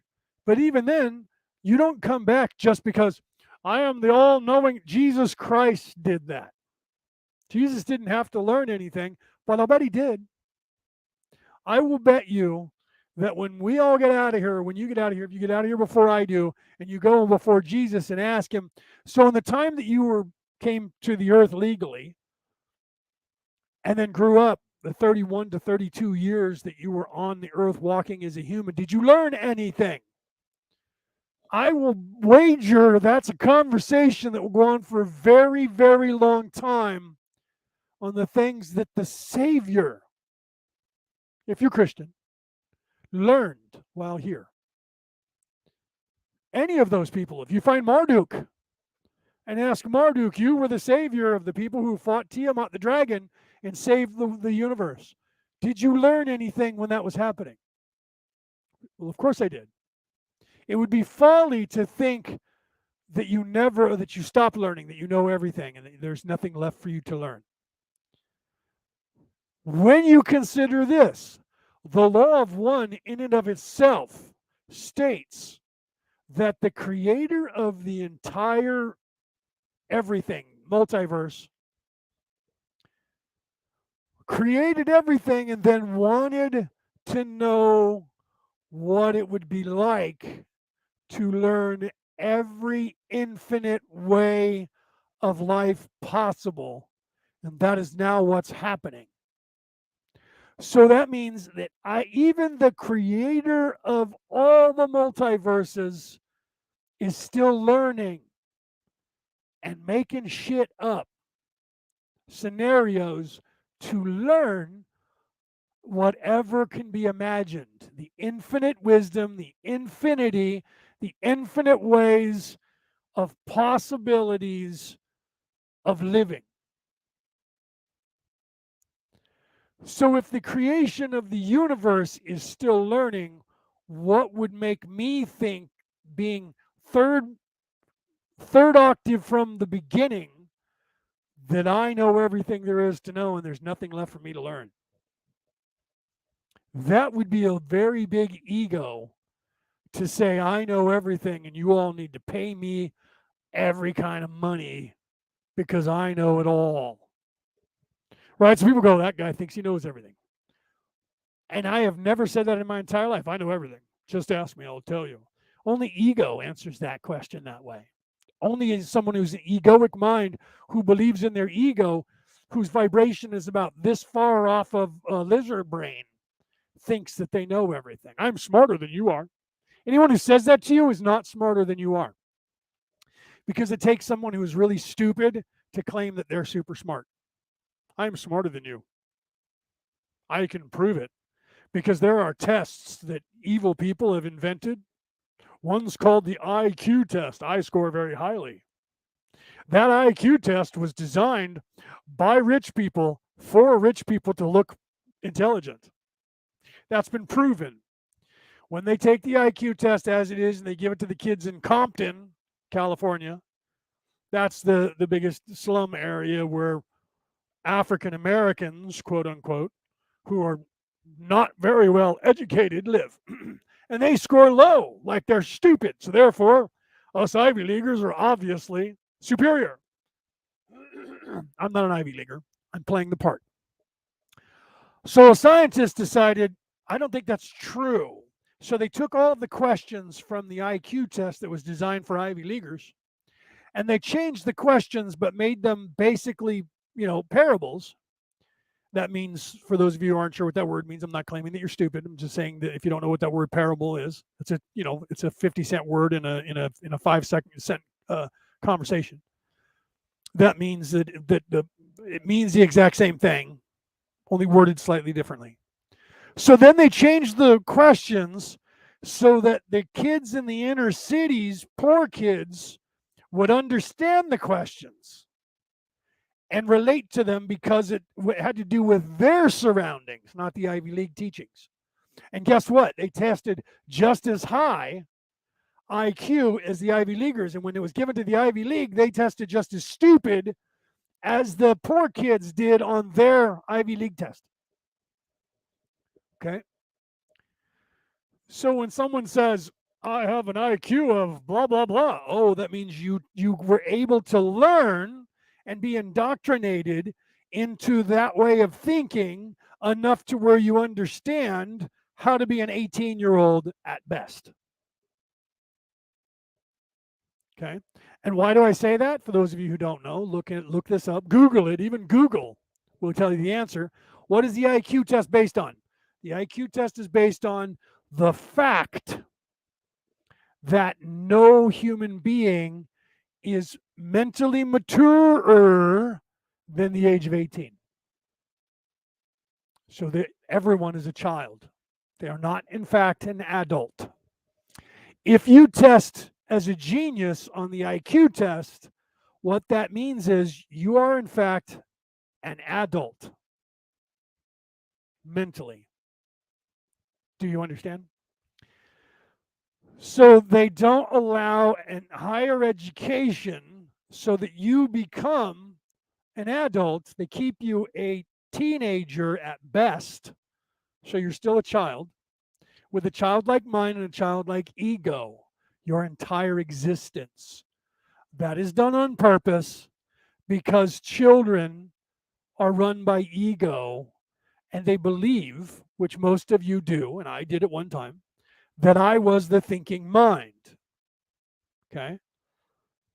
Or the pain body, or both. That when this existence is over, that's it, Jack. There is nothing else. And then there's people who say, right, see, okay. Penny says, my son tested 137 IQ test at the age of 6 years old. And has your son done an IQ test since? How old is he now? The reason I say that is because at 6, he wasn't quite as indoctrinated by this society yet. And once you go to the schools here and the colleges, especially now, the colleges in the last 30 years in America, well, anywhere in the white people's world, you become indoctrinated. And they teach you things now like critical race theory, which they claim isn't being taught anywhere. Weird, because it is being taught everywhere. And they say, that's not being taught. That's a lie. That's not true. I've had teachers tell me that. That's a lie. That's not being taught. I'm like, I don't know that you're aware of that. Maybe not where you're teaching, because where you're teaching might, in fact, have an R after their name and not a D. So they might be a little more conservative. And because of that, they don't allow that. That's very possible. No, I'm in Seattle, Washington, and that's not being taught here. Weird, because they have proven that it was. And it is. So, right, he's still at 133. So he was at 137 before, and he's at 133 now, which means that his indoctrination has lowered his IQ as he's gotten older physically. It's not a lot. Good for him. It's not a lot. That it's only 4 points, but that's a lot in the IQ test of things. Ow, when you get into that range, right? Oh, sorry. So last I was tested, it was a while ago, and this was before I was as awake I am now. I was at 137 then, okay? And I don't know what I am now, but I was told by the coalition, not from this world, the one that's outside the world, the one from Venus that we're talking about with the 53 races, that it is possible to achieve a 200 or above IQ even on this planet. Okay? And that one day I will have an over 200 IQ. Wow, I'll take it. Okay? And that wasn't my ego telling me that. There are some people that test now with over 2. I've heard of 215.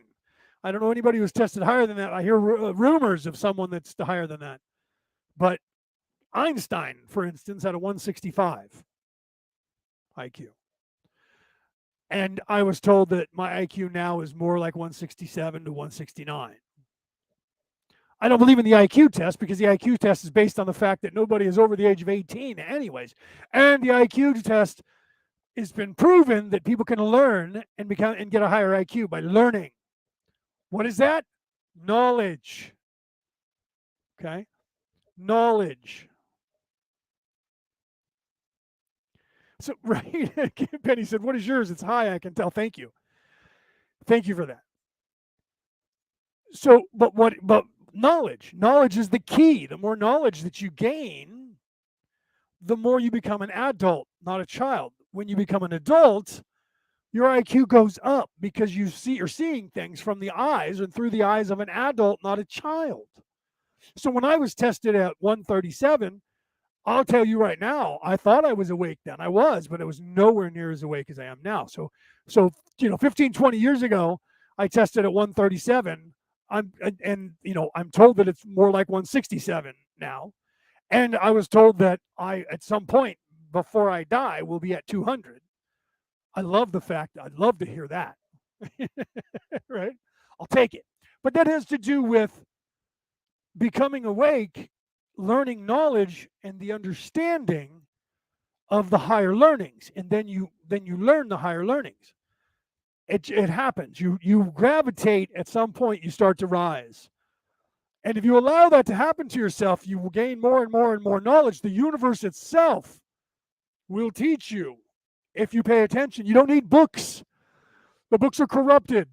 The books are corrupted. There was a famous Sufi, I don't know his name, but I know the story, and everyone tells the story, and very, very few people know the Sufi's name, who was wanting to spending his life trying to be awake, trying to knowing there's something that I'm missing that I need to wake up from, and I need to learn this knowledge, and I need to become very wise. And he bought every book that, and I've done this too, bought all these books during my life and read everything, reading everything. When I was in philosophy, my teacher, who was in fact a Christian monk, said that the word philosophy is a Greek word that means the knowledge of love or the love of knowledge. I believe that because it is. When you get that bug, you just want to learn everything. I'm that person. I want to learn everything, right? I'm teaching myself. This is not a joke. I'm teaching myself currently 20 languages. Teaching myself 20 languages currently. Not a joke. I counted them. One of which is Klingon, but that is an actual language. Navajo, which is still an actual language. Hawaiian, right? And then mostly all the European languages, but including Japanese, Chinese, two Chinese languages out of the four, two of the Japanese languages, because there's one of the Chinese language that only women speak. I'll never get to know because I'm a man. So I won't get to know that. But then you have, Mandarin and Cantonese, but then they have upper and lower of both of those. So I'm learning the Mandarin and the Cantonese. Those are hard. The hardest languages to learn are the languages that are non-European based, non-Viking based languages. If you speak this language first, in any form, whether it's Australian, English, Canadian, American, whatever. If you learn the what we call the English language, which should be called common, but they don't want to call it that because there's more people who in fact speak Chinese, because there's a billion of them. So they don't want to say common as the English language, because Chinese would be more common than English. But if you learn English first, the hardest languages to learn are the foreign languages that are not European based: Chinese, Japanese, Farsi, the Arabic languages, Polish, Czech. Those languages that are a little more Eastern, those are very hard for people to understand. Mongolian. But out of all of the Western languages, I'm learning 20 of them, or 17 of them, and the other three are, in fact, languages that are a little, Navajo, Hawaiian, and like I said, Klingon. But they're both. Even Klingon is a full language. That language is completely a full language. You can have an entire conversation with. So when Ray Bradbury, or no, I'm sorry, not Ray Bradbury, the creator of Star Trek, Gene Roddenberry, eventually they created an entire language that became Klingon. So it's not like they're missing words. There's more words in the Klingon language than there is currently in the Spanish, not Castilian, but the Mexican Spanish version, Mexican language. So but I don't know if that's because of my IQ, but it might be. I've always had an ability for code breaking, and languages for some reason become very easy for me. I also have total recall, right? I don't have photographic. I'd love to have the eidetic memory, photographic. I don't have that, but I do have Total Recall, and that just pisses everybody off.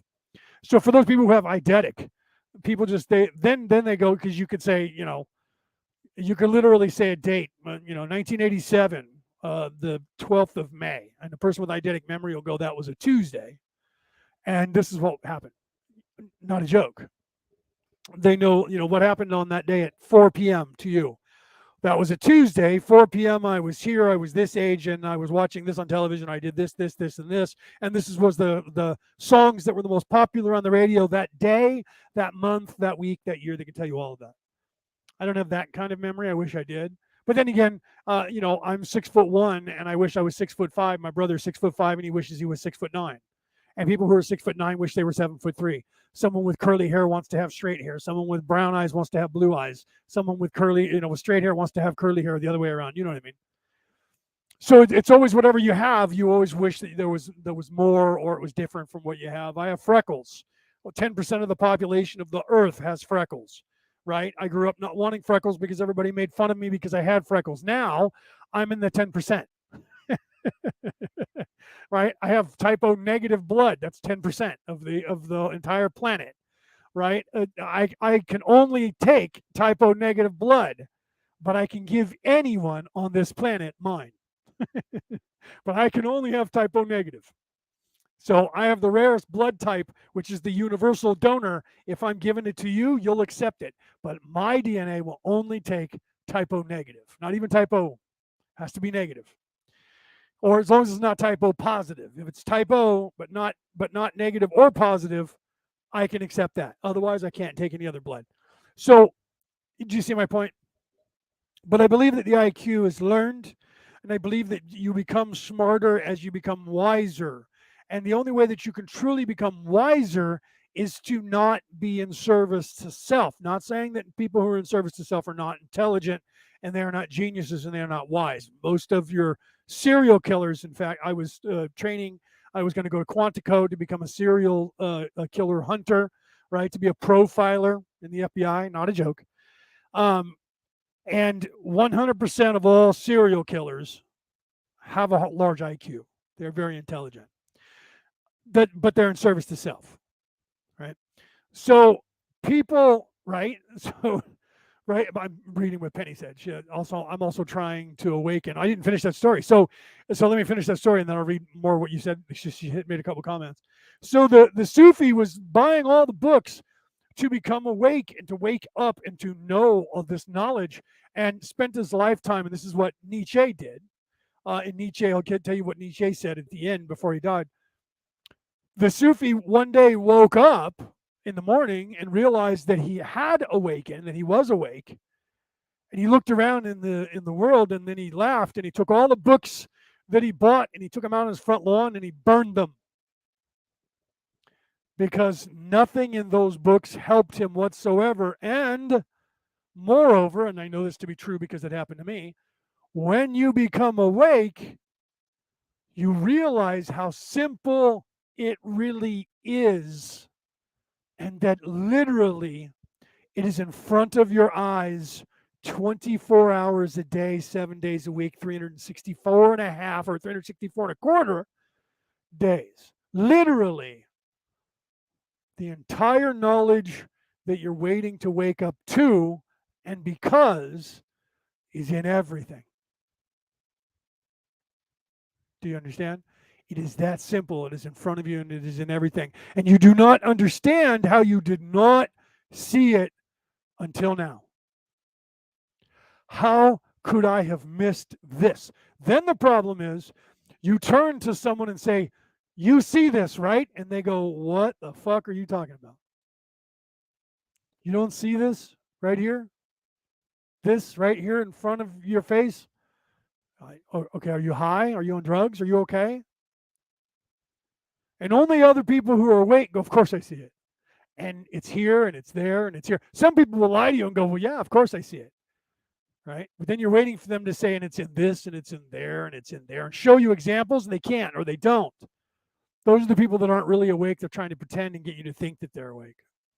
I went through that when all of a sudden, as I was reading the scrolls for like the 100th time in my life, All of a sudden, talking about here are the Dead Sea Scrolls. But so Nietzsche, Nietzsche was a famous philosopher who was a German philosopher who died. He ended up with a tumor, a brain tumor, and then he died. But prior to his death, when he knew he was dying, when he did awaken, he was a philosopher who spent his entire life pondering questions of philosophy. He said, I wasted my entire life chasing philosophy.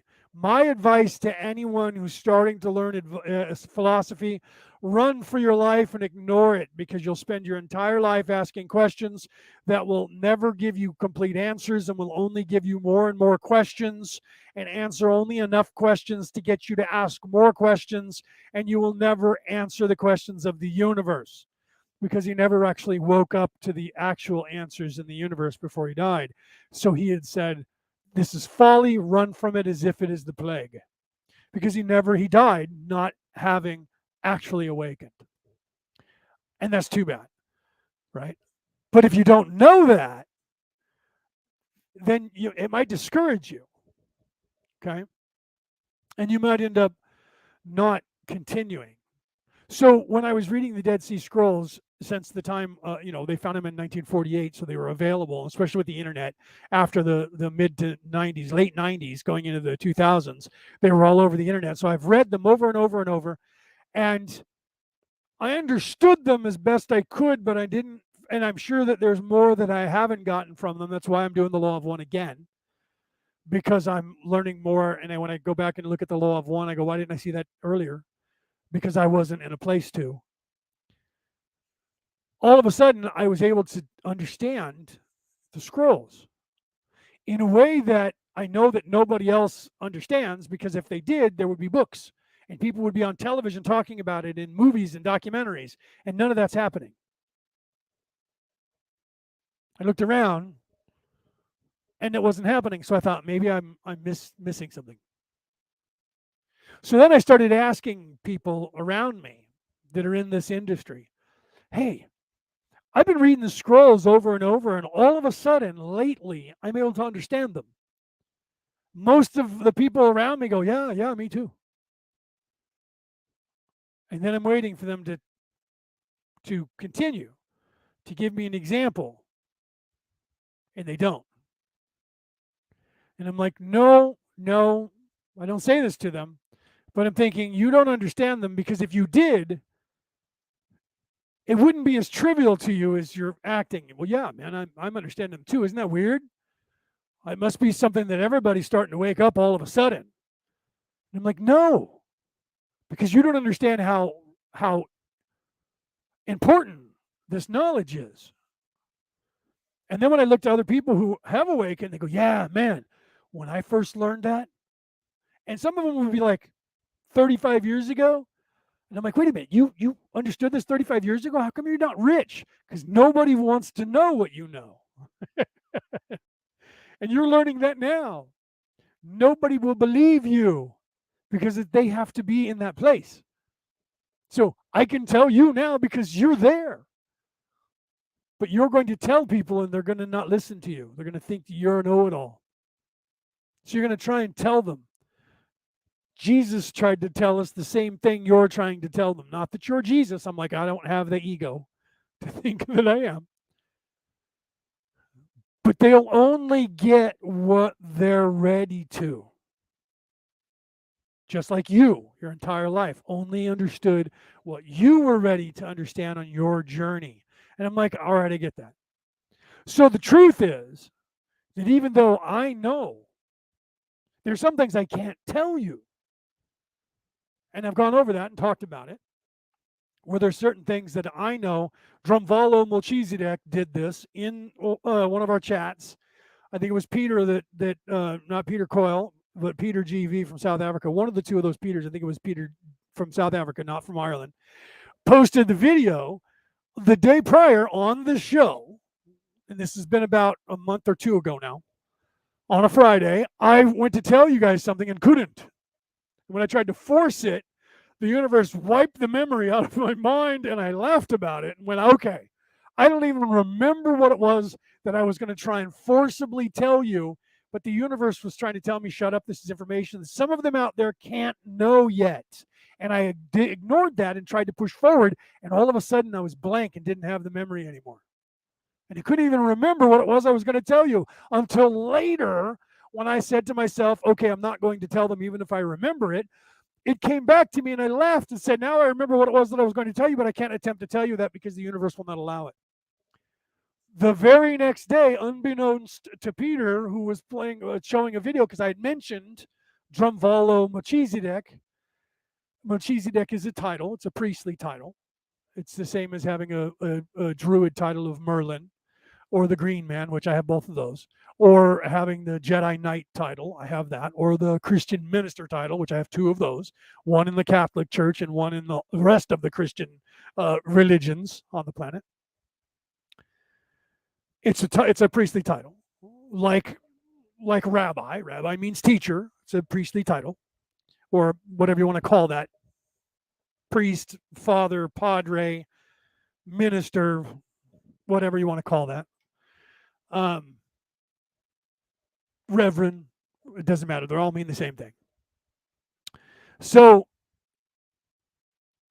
Drumvalo went to say on this video, knowledge that the universe wouldn't let him say, and while he was talking, he stopped and he looked up, and you can tell, and if you watch the video, and all the people that were in the chat room that I was in when I said that, they they laughed and said, no, you're right, because he looked up and was having a conversation with someone who was not there. It wasn't the producers or the people that were asking him a question, and he said, okay, I can't tell you that yet because something else has to happen first. So the universe stopped him, and he admitted that. And he didn't say what I just said, but he said, I can't tell you that because something else has to happen first before you get to know that. So there are people out there, probably millions. I don't know, I wouldn't wager billions out of the almost 8 billion, but I would wager millions, who are aware and very, very, very awake. But they know that there are certain things that cannot be told. For instance, what Ra was telling the world in the raw material between 1981 and 1984 is less than a third of what I can tell you I know now. But back in 1984, I didn't know this. That's the truth. Okay? There is so much that I can divulge to you now that Ra could not divulge in the books, because at that time, the universal mind of the human race was not vibrating high enough to know certain knowledge yet. Okay? The knowledge that the American government had drones was so scary to Don Rutger, the questioner, that he ran from that subject as fast as he could and did not publish it in his books. He talked about it briefly, and we're talking about it now, briefly. Okay? But he didn't elaborate. You'll see that as we go into session 7.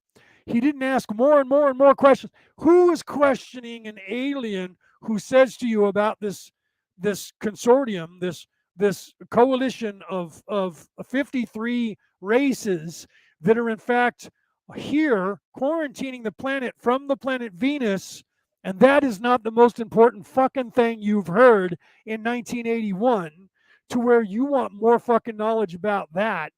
And wait a minute, what are the races' names? Where are they from? There's 53 of them, you say. How many of those races are in fact donated DNA to the human race? Are we a makeup of any of those races? How many? These are just questions I'm coming up with right now off the top of my head. I know the answer to all of those, by the way.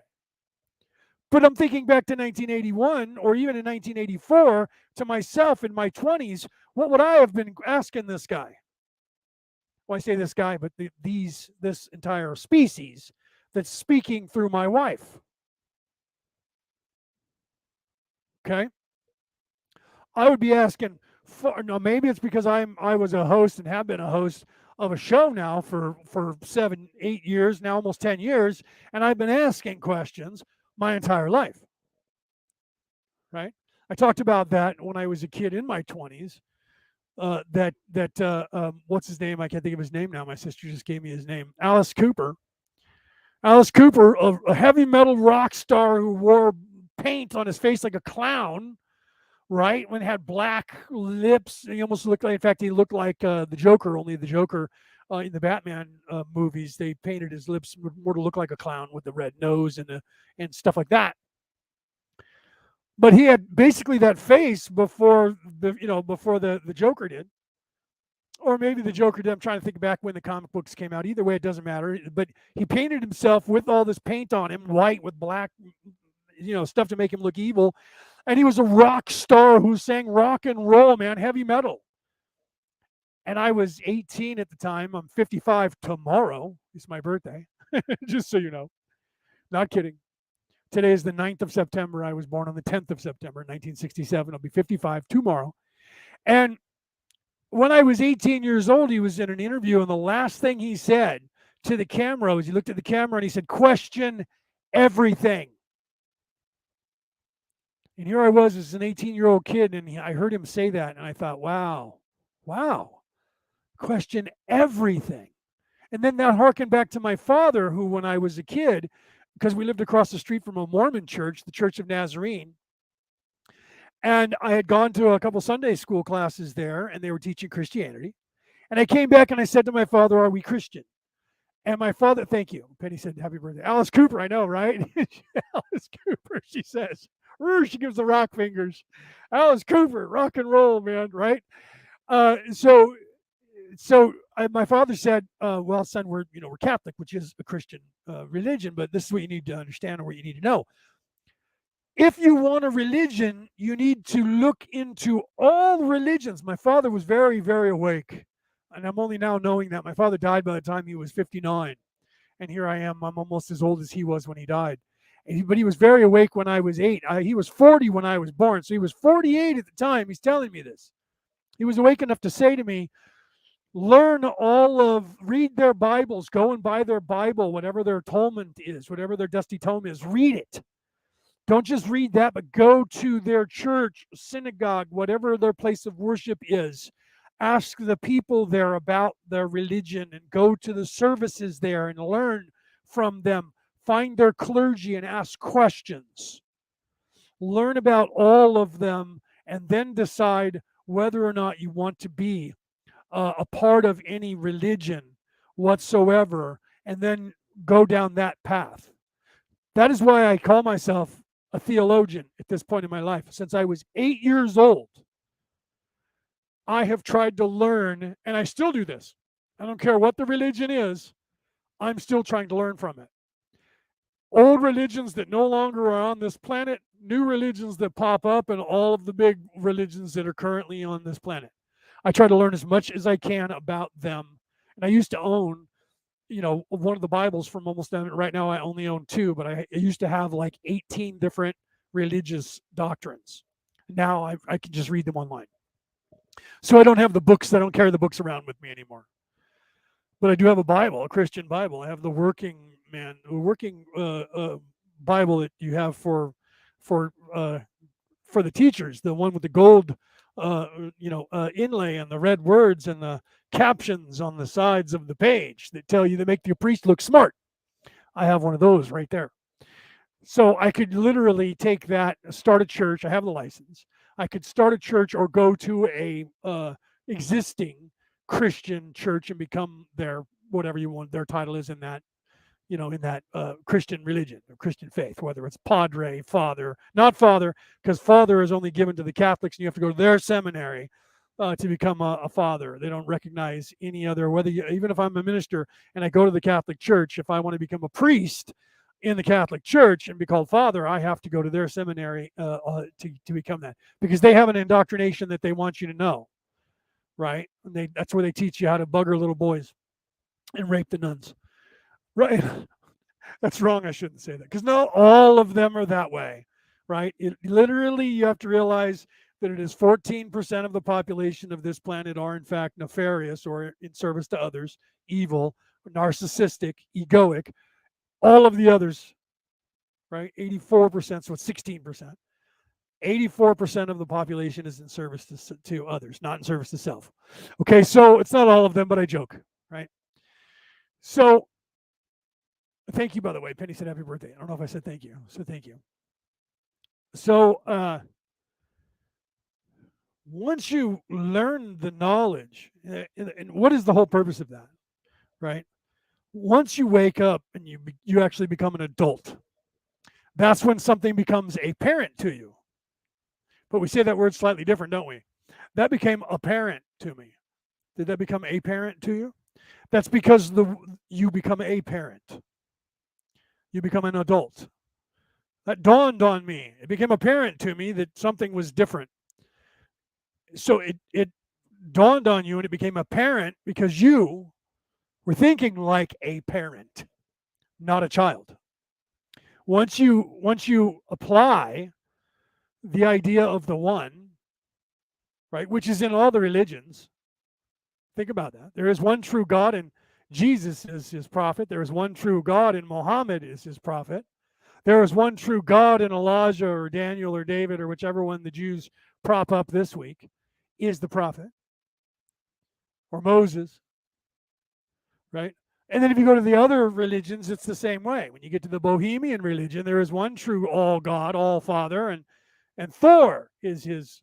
No, he's not his chronicle, but he is the god of thunder, the god of wisdom, right? And the All Father being Odin, that's the name of their god, who is the All God. So it doesn't matter what religion you go to, they all have that, and that's all in the scrolls. That's part of what the scrolls will tell you when you figure them out. That's part of the awakening process. That's part of the tree of knowledge that you were supposed to learn that story was really trying to tell you. Not that Eve was evil and she bit the fruit and she and Adam learned the knowledge of good and evil and that corrupted the human race. That entire structure that is the knowledge of good and evil is in fact what we are supposed to learn. So it's not a punishment that we got banished from the kingdom of heaven, thrown out of Eden, which is the perfect utopia. The story has been turned upside down. What we're trying to achieve is because of the knowledge of good and evil, we are trying to achieve the knowledge of the difference between right and wrong, the knowledge that is the difference between being in service to others and being in service to self. Overcome that so that we can enter into the utopia. That is what heaven is. That is what the kingdom of heaven is. That is what whatever your deity, figure, and whatever religion promises you is the promised land. That is what Moses was promised and didn't get, by the way, by leading everybody through the desert for 40 years. Why was that needed to happen?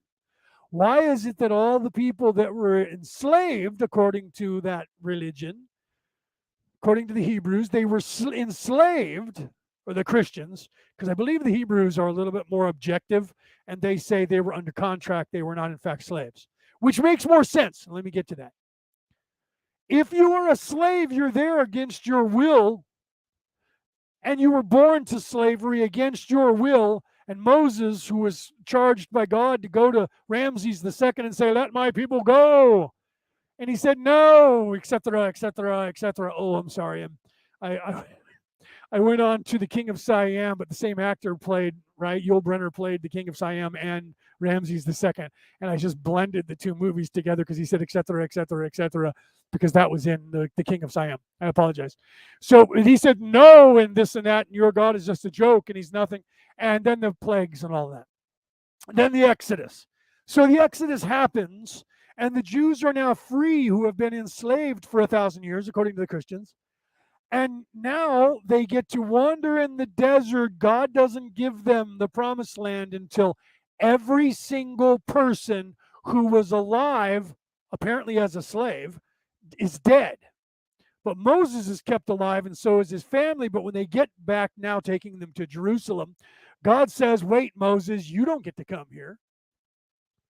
And Moses has to go out into the desert and die. So Moses, his reward for freeing the Jews who were enslaved is not to get to the promised land himself, but to then die in the desert. And everyone else who left because God said to do so died and were not ever allowed, kept away from, wandering around in circles in the desert until they all died. And then here we go. Now all of you who have never been enslaved, so apparently they were not enslaved but under contract and debauchery and evil and wickedness, because otherwise, why would God be so mean to them? Because that story has been corrupted and it is in fact not being told properly. Because what God, first of all, who gave us complete free will, autonomy to do whatever, and even preach that in the Bibles, that which you reap on the earth, I shall too reap in heaven. That which you sow on the earth, I shall too and sow in heaven. However, thou shalt not this, and thou shalt not that, and thou shalt not this, and thou shalt not that. And oh, by the way, if you guys love anybody more than me, I'll condemn you all to hell. That's egoic, childlike thinking. That's a teenager's thoughts. So why would this God, who is all-knowing, all-powerful, all-loving, created the human race? Oh, but wait, that hinges on Eve ate the fruit and corrupted man and then lied to God, so they got kicked out to wander. So the whole Exodus didn't mean a fucking thing because they were already in trouble from the original sin. So then why did God then go say, I can save you and you all can leave and tell that asshole Ramses to let my people go? And then when he did, he went, but none of your asses get to go to the fucking, I'm not telling you that, till after you all die. But I'm going to keep Moses alive to keep your asses like a taskmaster whipped into shape and headed for the promised land. And then when we get there, hold on, Moses, hit the brakes, get out of here. Slave, you don't get it either. That's bullshit and it's a lie. Okay? That entire storyline has been corrupted and is not the truth. The truth is in there. Okay? But it's not that. And I've talked about that. The plagues that happened in Egypt are the seven same plagues that are the seven same wickednesses that will happen to the churches, the seven churches, in the apocalypse or the revelation of Jesus Christ. The letters to the churches, and that which you don't do if you don't listen to the words, he who has the ears to hear. If you don't listen to those words, the things that will happen to the churches are the exact same plagues that happened during the Exodus. That's weird. What?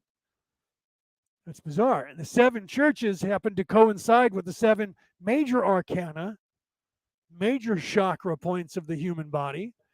Okay, so the Exodus was not a story about Moses and the people. It was on its face. But the deeper, which we say higher learning, which back then they said inner learning. So to go into the earth was symbolic for going into yourself. Today, higher understanding is what we say that means inner understanding. But because they said inner, back then, we think when they said underworld, the Egyptians talked about the underworld, everyone thinks that's hell because that's the way it's been corrupted for us. Well, hell is in the underworld. Why? Because the religion that was trying to dominate the people didn't want the other religions to be told. And since the religion of Egypt has you going inward to the underworld is where the darkness is, that is inside you. That is why in Star Wars, they were trying to show in that, where did Luke go when Luke went to the planet where Yoda was on the forest moon, not of Endor. He was on a different moon. And he went, and there was a place that was a cave in the ground that went through all the knotwork and the underworld and the root system of the trees. And it was in the darkness. And he said, that place is cold, Luke says. And he says, strong with the dark side of the force that place is. In you must go. And Luke starts strapping on his lightsaber and his weapon. And he says, your weapons, you will not need them. He said, "What's in there?" And he says, "Only what you take with you." Luke ignored Yoda, put on his lightsaber and his blaster, and went down there. And then all of a sudden, there was a figure that looked like Darth Vader. And Luke pulled out his lightsaber and turned his on. Then Vader turns on his. Luke attacks Vader. Then Vader defends. Luke ends up chopping Vader's head off, and Vader's head rolls on the ground. And then the faceplate bursts open, and it's Luke Skywalker in there, not his father. And Luke still is not quite sure, but he understands, wait a minute, that's not my father. That wasn't Vader, that's me. And then he realizes, but there's no talk about it, that what was in there was what was him. And he had to decide whether he was in service to others or in service to self. And to face, that's why he said you will not be a Jedi until you face Vader. Because he failed when he faced the Vader in himself, the evil in himself, he failed. So now that he knows that, he can't go back and do the exact same thing over because he knows that. He'll go in there and go, "You're me." For that reason, we are veiled here in this place. For the reason of not knowing. Prior to the veiling, meaning the time before there was a veiling, and the chaos, which are the laws of part of the laws of one, there was none of that, and everyone knew that they were, in fact, the creator of the universe. And because of that, everybody got lazy and sat around going, "Yep, I'm the one. I'm God. You're God. We're all the one. We're all one. So I'll get back there whenever." So they were stoner dudes, surfer stoner dudes. "Yeah, man. I'll get there eventually, man. I'm cool, man. I'm the God, man. It's all good, man." Everybody was walking around as Tommy Chong and Cheech Marin from Cheech and Chong. "Wait a minute, man. Wait a minute, man. Why are you so violent, man? Come on, man. It's cool. I'm cool. You're cool. We're cool, right, man? Yeah. Okay. I'm God, man. You're God, man. Isn't that cool, man?" Nobody was in a hurry to get anywhere or learn anything because they knew. So the one true creator became complacent in our own daydream. Think about that. So the creator learned from our own mistake. We learned and said, "All right, so now we got to come up with a way to get us to move on a little bit faster." So through course of time, trial and error, we came up with a good idea. That idea is what we are playing out here now. The idea, the dichotomy between light and darkness, good and evil, in service to others and in service to self. Nefariousness, oh, but we have to have the boogeyman. So we have to create a devil. So the devil is the ego. The devil is in us. We are the devil as we are the Lord. We are the devil as we are the one. It is we who is chasing us. And that is why we say to you, Jesus is not returning. You are the Savior you're waiting for. Because you are also the devil that's chasing you. Once you awaken to that little tidbit, life gets easier for you. Because then you know, I can either be good or evil. The other way around, because the evil's usually the left side and good is usually on your right. Just so you know, the devil on one shoulder and the angel on the other. And it's always the devil is on the left side and the angel is on the right side. Not because everybody's right-handed. It's the way the universe, well, the universe is right-handed. It's the way the universe has come up with things. When you hear things from this side as a psychic, it's always either your guides or someone positive that's giving you information. When you hear things from the other side, which is the left side now, because it might be backwards on your screen. So it's the left side is what I'm showing you now. My left side, not yours, but my left side. So if you were turned around facing outward like you are in your life, looking at me on television, your left side is this one. Your right side is this one. Okay? So the devil on your left shoulder and the angel on your right. The devil on your left shoulder is your ego. It is not the devil himself who is a as separate entities sitting on the mountain opposite Zion, the one that God is sitting on, and that they're playing a chess game for the control of the human people of Earth, because we're so important in the universe that the entire creator of the universe and his evil counterpart, which is, there is no evil counterpart to the one, by the way. That's what the evil counterpart wants you to think, is that I am equal to that one. But that's not true at all. Nowhere near, not even halfway, not even halfway from zero to the creator is as far as the evil can go. Not even halfway. Okay? So there is no battle between good and evil.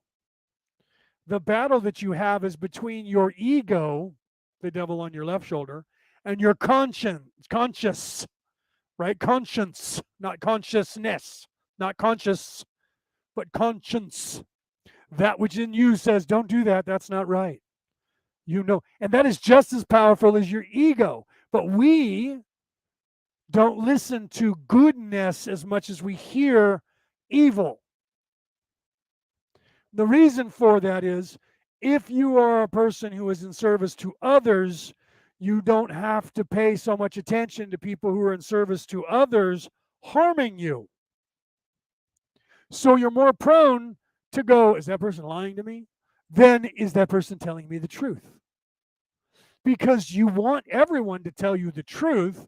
And when you hear the truth, you go, I think that person is speaking the truth.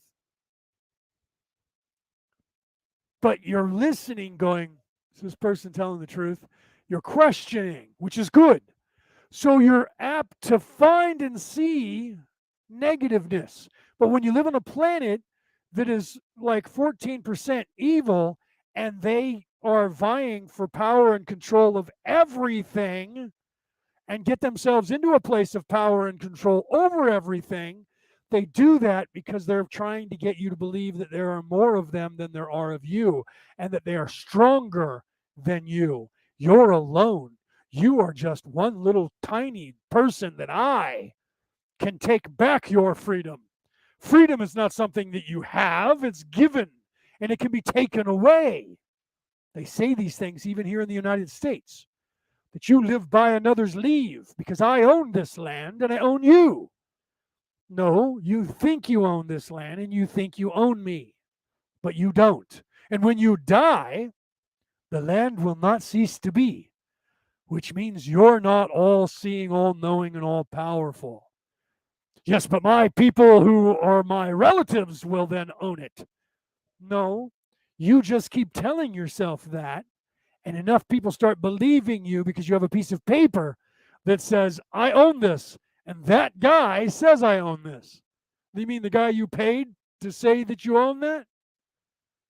Yes, but that's what his job is. Well, who says that? I did. I appointed him. So you appointed yourself supreme leader, and then you appointed the guy to say, write up a piece of paper and sign it saying that I own all this, and now you own it? Only if everyone agrees to it. Wait a minute, that's free will. Shut up now, shut up and agree to what I have to tell you. I am in charge, we are in charge, and I will have people kill you if you don't listen to me. Oh, you'll show me how in charge I am. You'll kill me and release my soul. But see, here in this place of doing, you don't come back as yourself. So therefore, they can claim you don't exist any longer. And if you believe that you are this ego, that you are this pain body, that you are this thinking mind, the biggest thing that scares you is that this will be taken from you. Do you see? I have to have money. Why? Because everybody's agreed that we need money. And we're in the United States, so therefore it's the American dollar. Or we're in Canada, and therefore it's the Canadian dollar. Well, wait a minute. That's not the same as the American dollar? Nope. Ours is completely different with different people's pictures on them.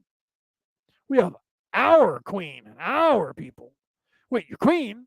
Isn't she the one that died in England? Shut up now. Shut up now. We're independent. We're not under their rule. We're a commonwealth now. Doesn't that mean they own you still? No, we have our own government. Oh, kind of like California has its own government, but they're part of the United States. That's different. No, it's not. California's a free and sovereign nation.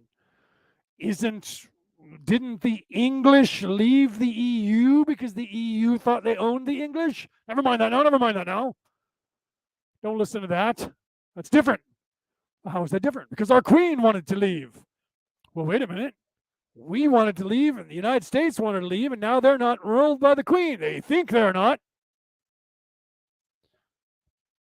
Do you see? So in some circles, England still owns the United States. They just let them believe that they're being governed by themselves.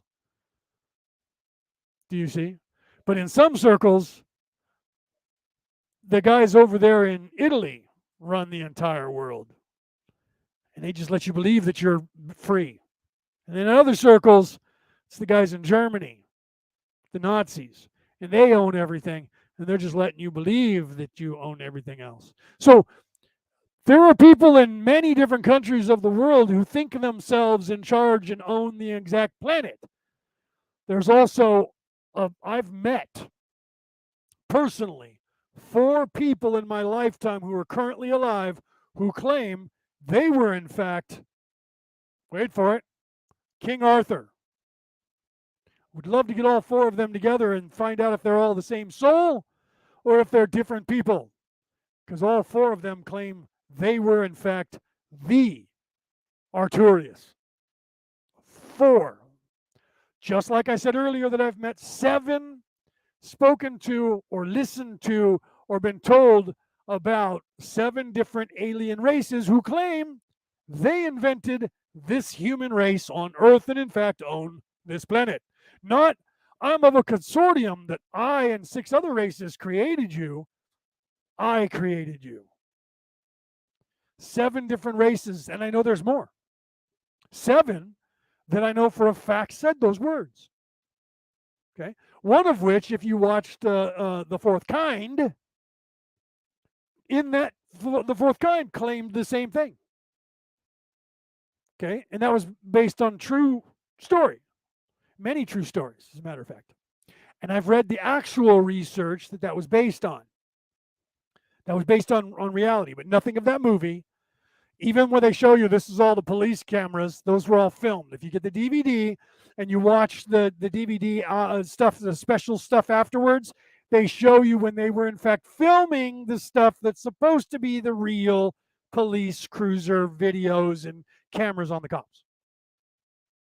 Where they're filming those scenes.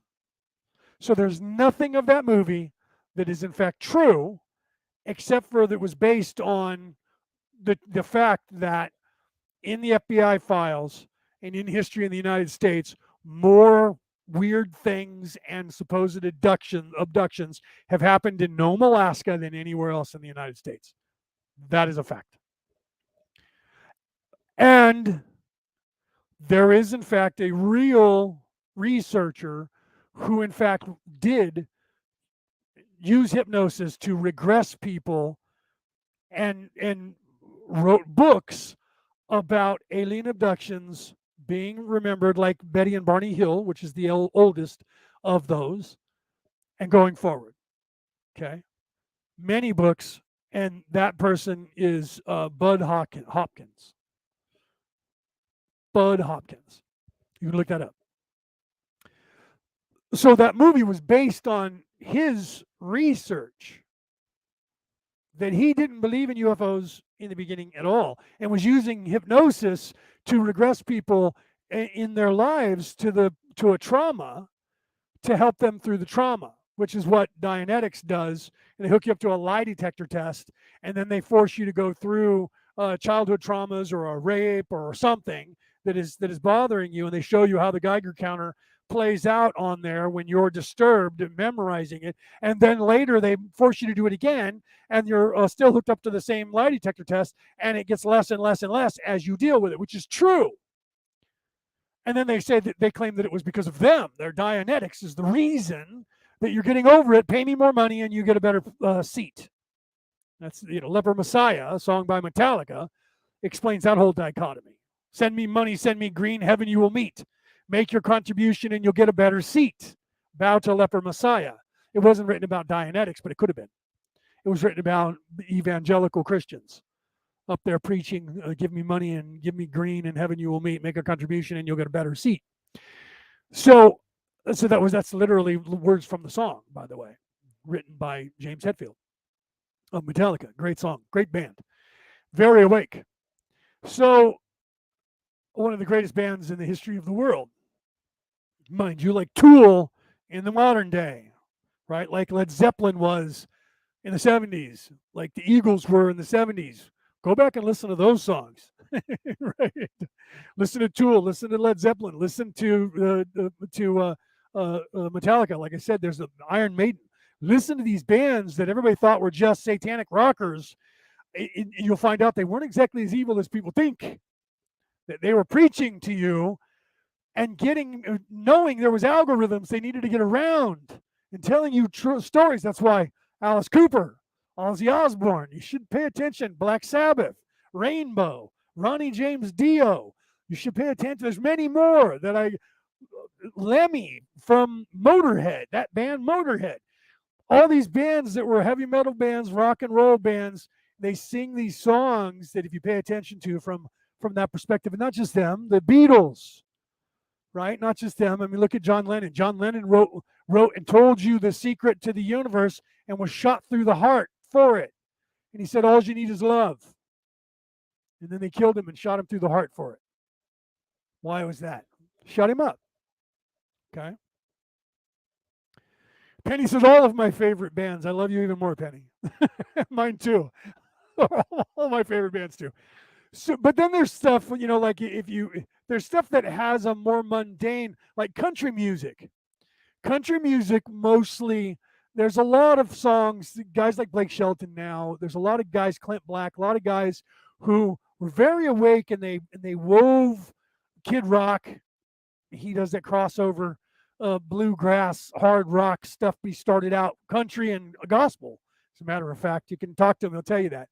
And then he went into this whole crossover rap kind of stuff. Bands on the other side, of hip hop, like Run DMC, and you got Ice-T and Ice Cube, and these guys, Snoop Dogg, one of them, genius Snoop. But when you first hear their stuff on the lowest sounding board, you think it doesn't mean anything. A lot of your country music is really what it means on the face, and it's there but it's not.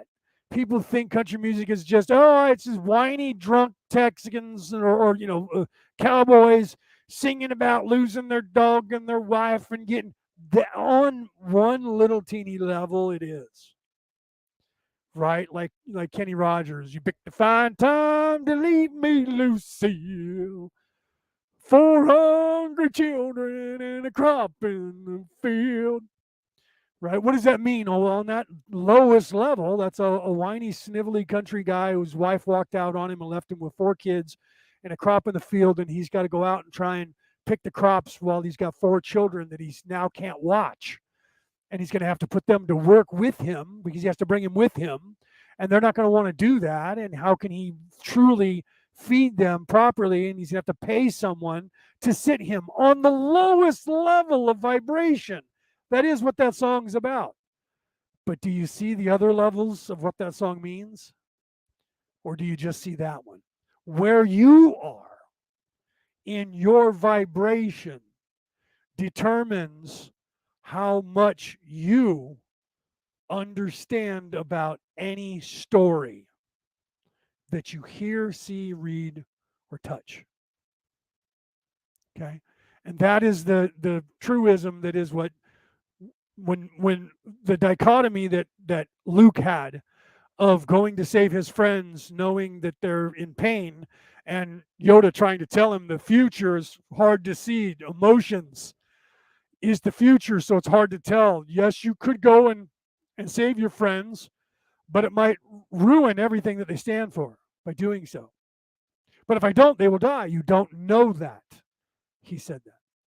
And then Obi-Wan started talking to him, and he said, yes, Obi-Wan, you listen to Obi-Wan. And Obi-Wan said, Luke, you need to understand that many of the truths that we cling to are directly related by a certain point of view. And Luke said, a certain point of view? He didn't go further with that. He who has the ears to hear, let them hear. That is the same words that were spoken to every church, all 7 of them, in the Revelation. The words that he spoke to each of those churches is the same plague that happened to Ramses and Egypt for not allowing the Jews to go free. Why is that? What do they have in common? Moses. No, because Moses didn't have anything to do with Jesus' revelation. Revelation, no, because that doesn't have anything to do with the Exodus, not on its face. Both of those are telling you the same thing. Those words, for those who have the ears to hear, those words that are being spoken to you in those teachings, the lessons that you are to learn from them, is either do as I say, or I will send plagues upon you on a very low level. That's part of the knowledge for you. On the higher level or on an inner level, the knowledge that is being taught to you is the balance of the energies of light and darkness. The Buddhism would have you be told that is the Kundalini energies of masculine and feminine, of war and peace, of love and hate. And the churches are the chakra points. If you look at the Bible and you open that up and you get next to you a chakra chart that shows you the chakras, or chakras, depends on how you want to say that word, potato, and you start with the red root base first major arcana, first major archetype chakra point, and you read what the church needs to know, and then you read what that chakra does and how to align that chakra. It is what the church, the letter to the church from Jesus Christ in Revelations is telling you. And there are 7. Those are the same plagues that were being told to Ramses, if you don't let my people go.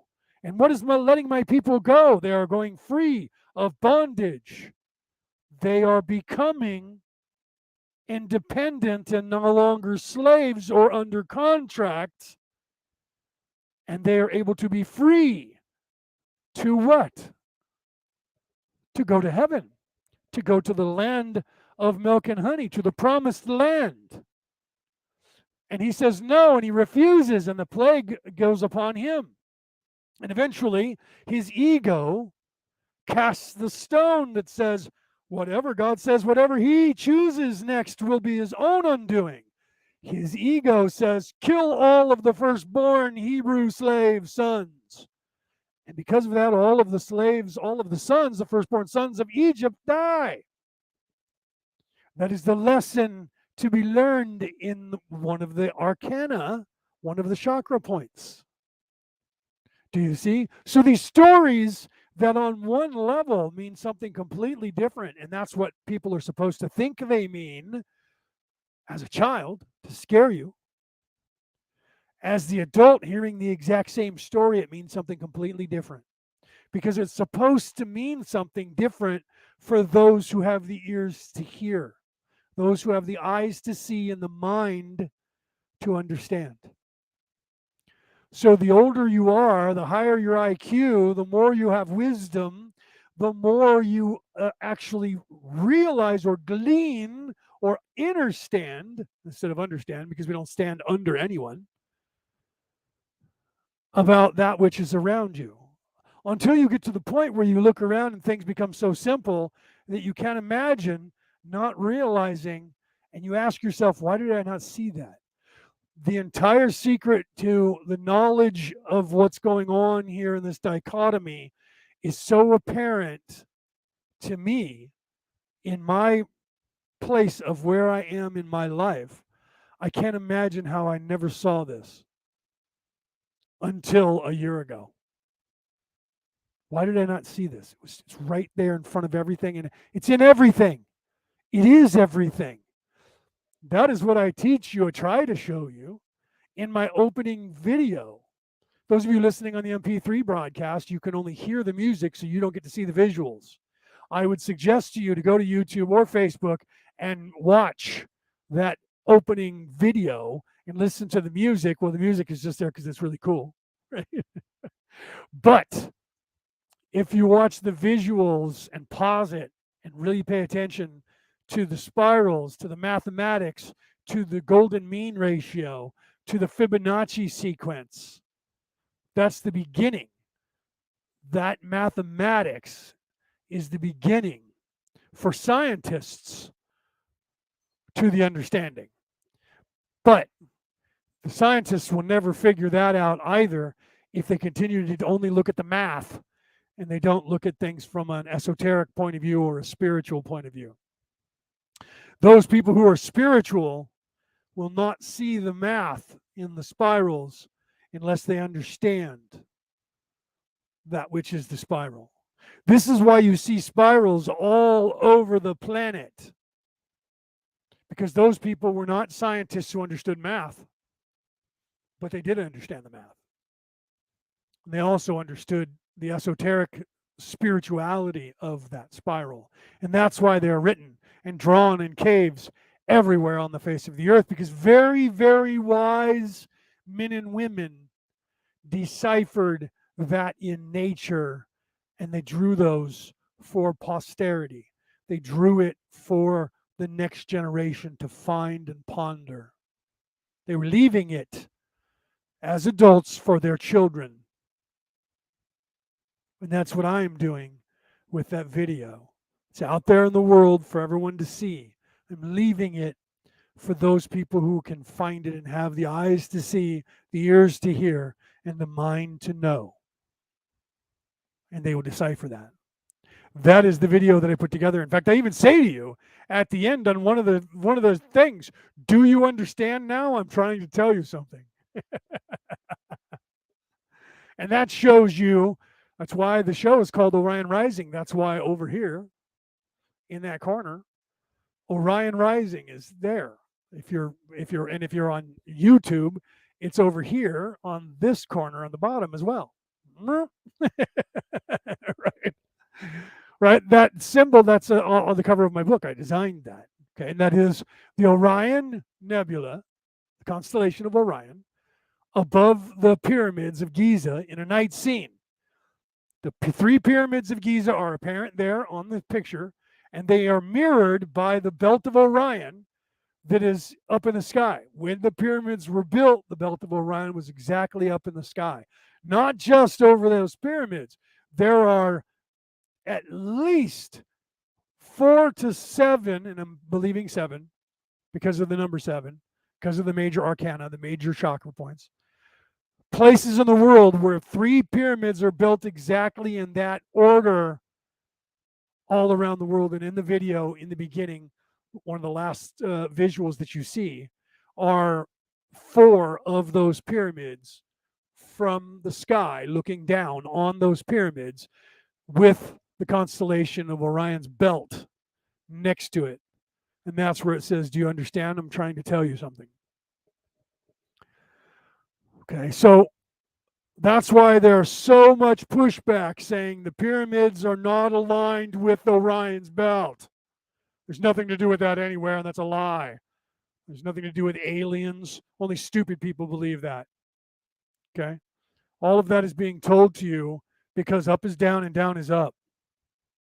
And that's being done on purpose. Everything that will give you sacred knowledge, real knowledge, has been corrupted, will be corrupted, and they will tell you there is no definitive proof that that is anything.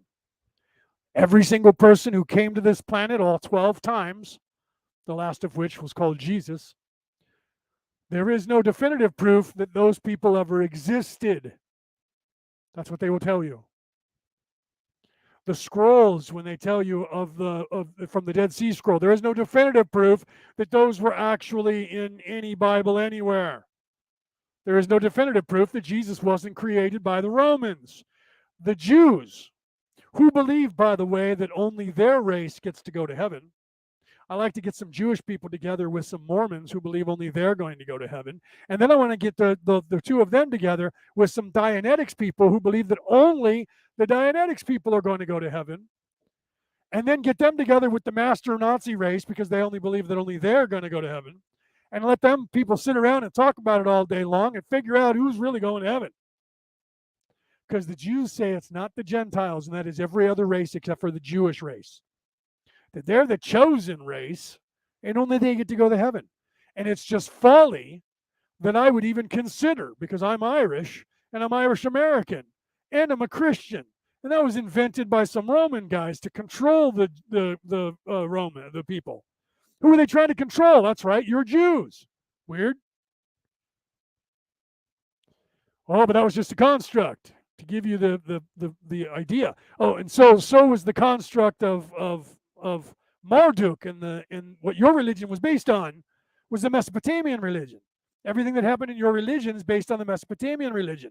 That's weird because the Jesus religion was based on the Mesopotamian religion, and all other religions are exactly the same scrolls. If you go and look at the Bohemian religion, that is the Viking religion, and read their scrolls and their creation story of the universe, let's see. Jesus fights the serpent in the garden. Well, that was invented. Thor fights the dragon of the North Sea. That was invented. Marduk fights Tiamat, the dragon. Oh, wait, that wasn't invented? Yeah, that's because your religion was written from that religion. So you can't say the one yours was based on was invented, because if it was invented, that one came before yours. That means yours was invented from a fake religion.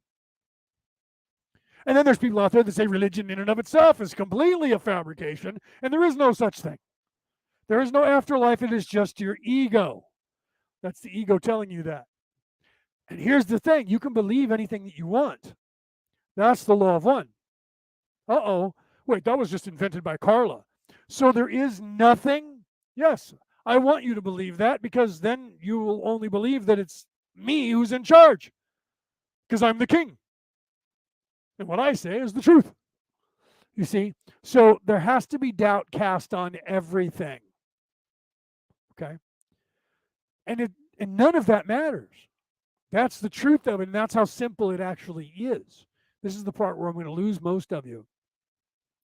The truth is, all of those religions, all of those scrolls, all of those dusty tomes are no different than hickory dickory dock, a mouse ran up the clock. They're no different than little boy blew his horn.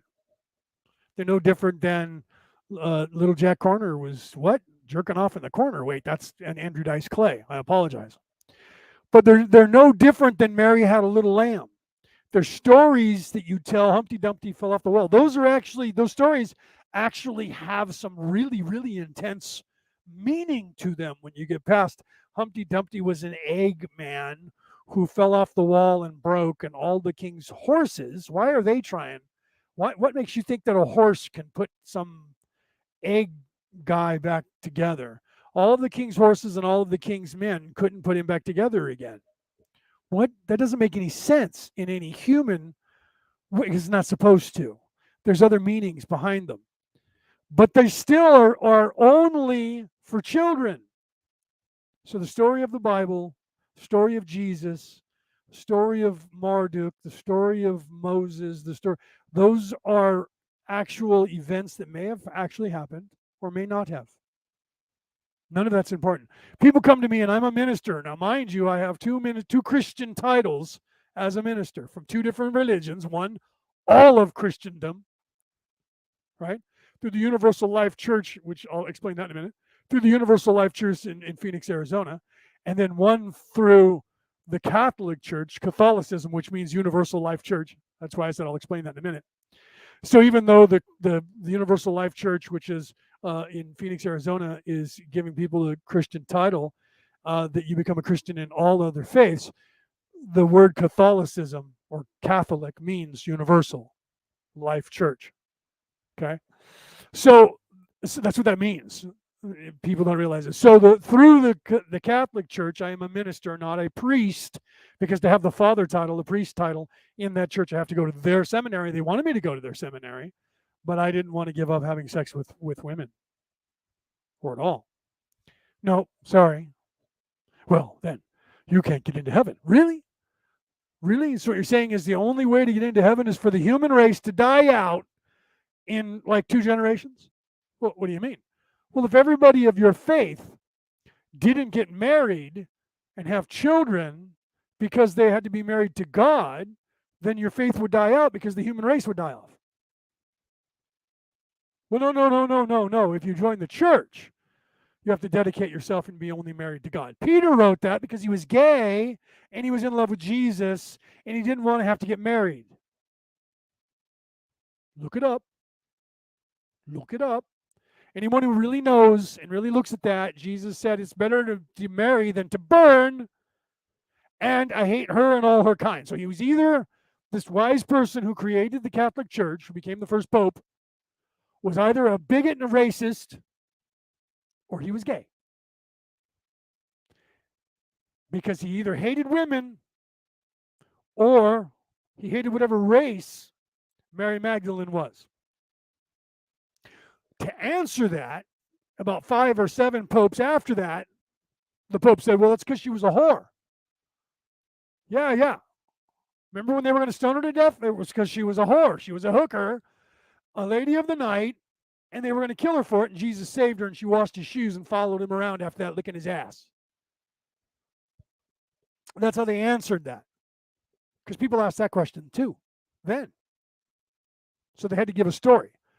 In 1969, Pope John Paul II said that's not true. But it didn't become official canon until the Pope who quit, who's still in there, but there's another Pope there with him. Not the Black Pope that's secret, that they don't tell you about. Because there's always 2 popes. There's always at least 2. There's one white pope who's usually Italian or European. And then there's the Black Pope that they don't tell you about. But some of us know about it. And then they have the new pope who came in because the other pope said he lost his faith. Why? Because he woke up and he was awake. He's now awake and he realizes the church's corruption. Okay, and to prove that, as someone who was a Catholic and was knighted by the Catholic Church and has a Sir title in the Catholic Church and is a minister there, that's me.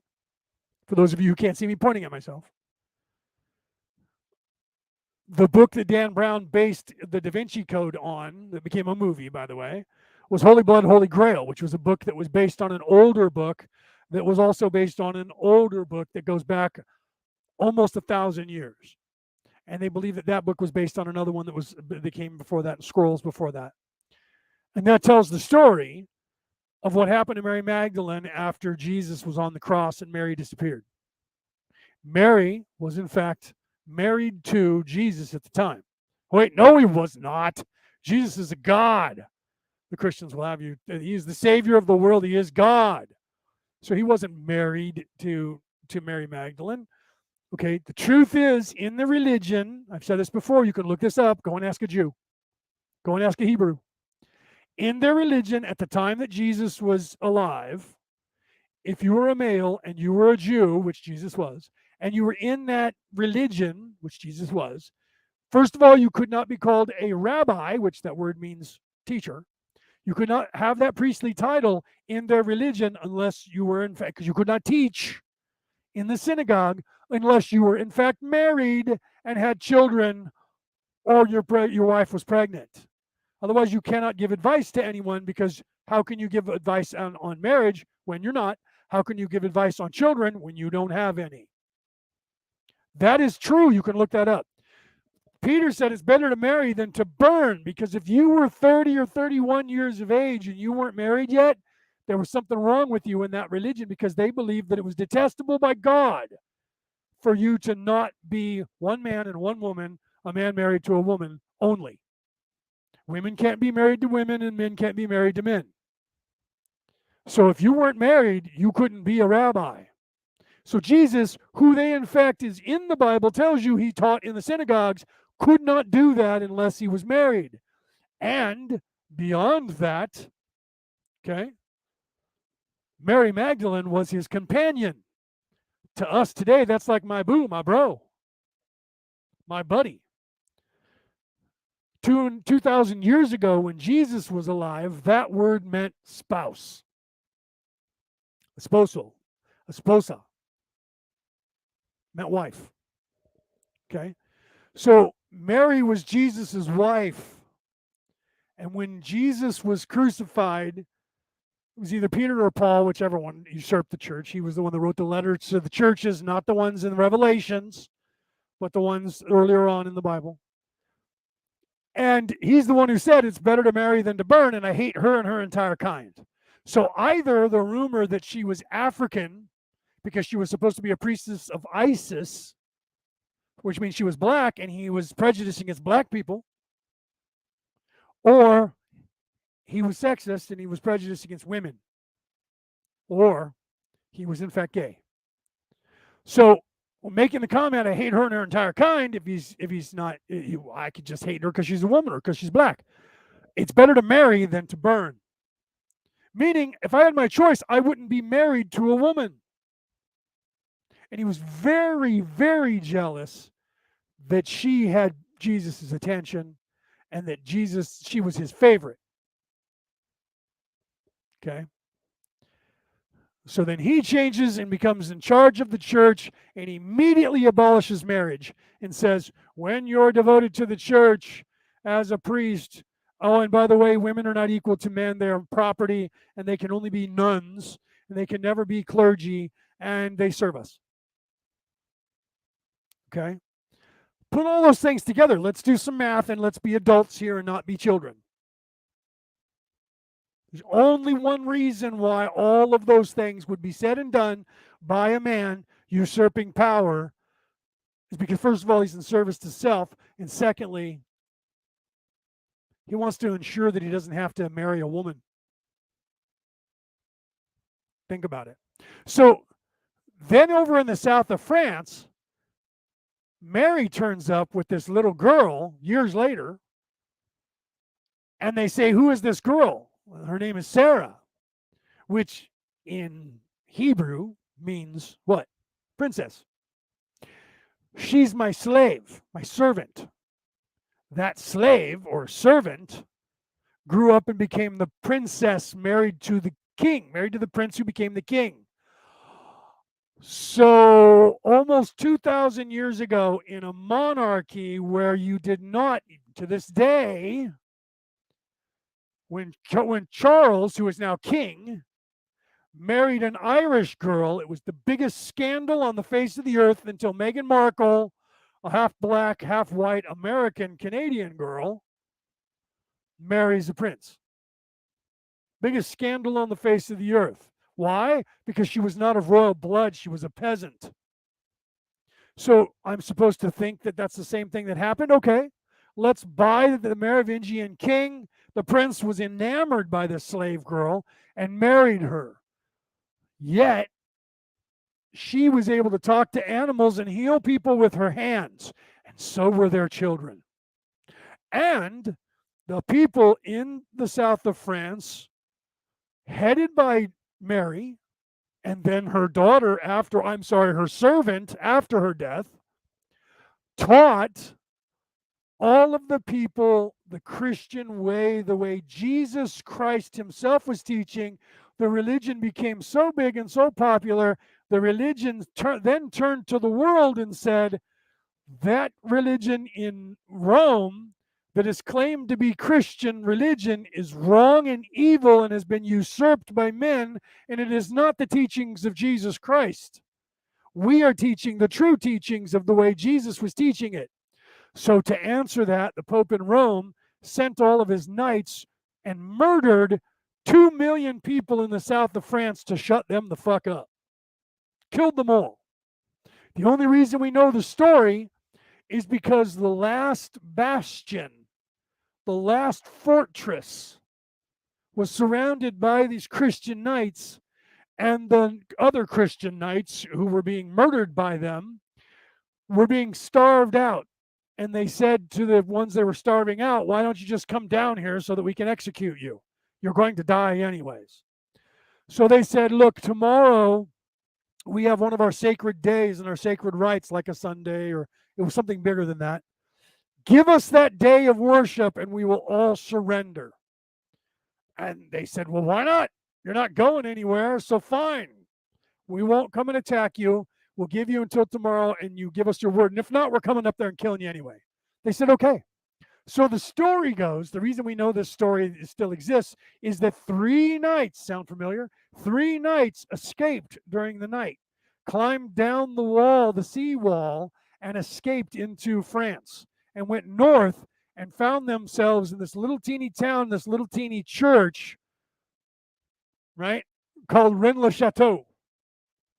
Sound familiar? If you read Dan Brown's book or watched the movie, you know. And this story is true and really happened. Okay.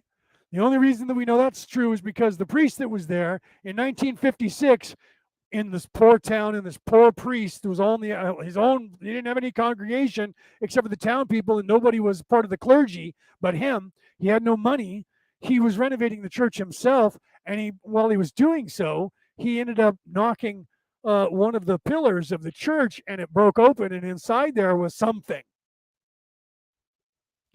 a scroll or scrolls. And when he read them, he went, "Oh, I need to get to the Pope in Rome and tell them." And he split and he went to the Pope in Rome. Does this sound familiar? The same thing happened when the Templar Knights were in the Temple of Jerusalem and they were digging in Solomon's mines and they found something. And they said, "I have to go and tell the Pope." And they rode back as fast as they could. And when they got with that information and gave it to the Pope, guess what happened? They become the richest knights in the face of the world. And then eventually they became so rich that not that exact Pope, but a Pope or two later, decided that they need to attack them and take over all of their lands and money and get rid of them and kill them off because they had too much power. This priest ran to Rome and he came back with more riches than he ever knew what to do with. And he was able to build the entire church again and renovate it and then build an entire wing of the church, which oddly he decided to dedicate to Mary Magdalene. Weird. And he had a secret, and he had all kinds of money that he told you, and he tried to tell this nun who I think he was having an affair with. And he told her, "Quickly come here and I will give you the secret. There is so much riches under the ground of this city that these people have no idea that I have more riches than the entire kingdom of France." And the woman said, "I'm on my way." And when she got there to Rennes-le-Chateau, he had died. So he took that, whatever it was that he was going to give her, the information that would show her the wealth that was more riches underground that he had hidden, that and no one to this day has been able to find, but they know the story. Okay. And that story was in Dan Brown's The Da Vinci Code, and the what if story, that information was in fact that little girl was the descendant of Jesus Christ, and that Jesus Christ's descendants still walk this earth, and there is a group of people on this earth that have been sworn to protect Mary's seed, Jesus's seed, to this day for 2,000 years after his death, and that the Catholic Church has been hunting them from then until now. Why? Because if all of a sudden somebody could prove their DNA belonged to Jesus Christ, who do you listen to? The Pope in Rome, the Vatican, or the people who are related to Jesus by blood? The entire church, with over 2 billion followers worldwide, would turn against them and not listen to them any longer because there would be no reason to. That's Jesus's children. That's part of the secrets that the nefariousness doesn't want you to know. That's the scale of Jesus and the secret of Jesus. Now let's look to say that that's the microcosm to the macrocosm. And then I got to get off here because it's getting late. So then what is it that they don't want you to know? The knowledge of who and what you truly are. Okay? And that is what that story is trying to tell you as a parable, as the microcosm to the macrocosm, the little teeny story to the larger story. Jesus's story of the Savior and the bloodline of that being on this planet, the seed of the Savior, is trying to show you on a different vibration that is higher that you, me, we are in fact the one. Okay? All of us, separately and individually, are in fact the creator, and we are a construct, a daydream in the mind of the creator, thinking and pretending that we are in fact completely separate and that we are not anything other than a lowly life form who thinks it's the most grandiose life form, that the entire universe was created for that ego that is us. And that when I die, I cease to exist for all of eternity. If that's the case, then it's useless to do anything besides take over. So then in there is the lie that covers the truth. Well, of course, that's why religion was invented, and that's why Christianity was invented, and all these things, so that you would think there's something greater than there is, when the truth is there is only what is. And that's what keeps you from ever attaining anything of the control of the planet, is the belief that you'll be rewarded later. Ego. Ego. And all of that doesn't mean anything except for you have the choice to believe or disbelieve every word I've said. And at some point, you won't need any of these words, because you'll know what I know.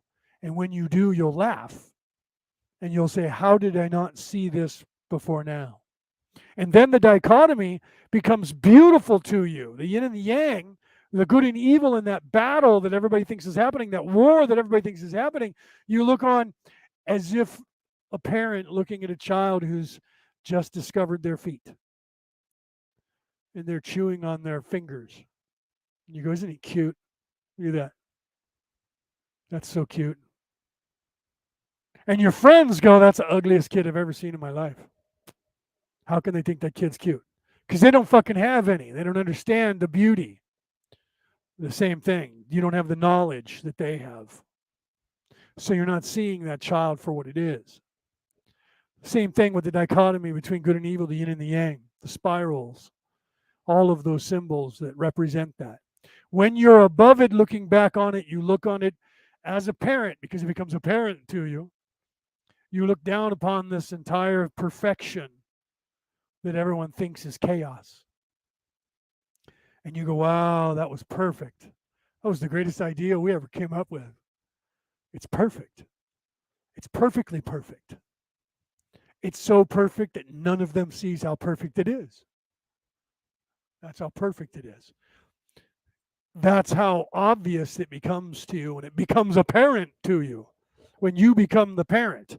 And then, unfortunately for you, you won't leave, because you then go, I have to help them. I have to help them. They're stuck. They've lost their way, and I need to help them. That's why Jesus looked up and said, Father, forgive them, for they know not what they do. He didn't say that because he was taking pity. He was saying that because they were children. And what they were doing was something that he orchestrated. It was supposed to happen that way to serve as an example. Jesus' story and his struggle is the microcosm to the macrocosm, just like all the other heroes of Thousand Faces, as was told. Yes. Penny said, it is beautiful, all that is they do not see. Yes, it is. It is. It's the I can't even explain it. Right? Penny said that, and those words still don't do it justice. And Penny will be the first to tell you that. In English, that's the best you could. That's why she put a little smiley face with little hearts in the eyes. It is beautiful, all that is that they do not see. It is. And all of the fear that everyone has, that you have, if you still have it, that fear that you have is a construct. What you fear is death. What you fear is darkness. But only through darkness can you see the light. Do you see? That's where that turn. Though I walk through the valley of the shadow of death, I will fear no evil, for the Lord is with me.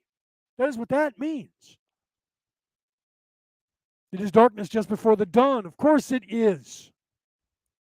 So it is gloomiest and darkest, and it is when you are ready to give up. And that is the fingerprint, the footprints in the sand. Why is it, God, that when I needed you the most, you left me and I was walking alone? And God said, it is then when you see single footprints in the sand that I was carrying you. That is what that means.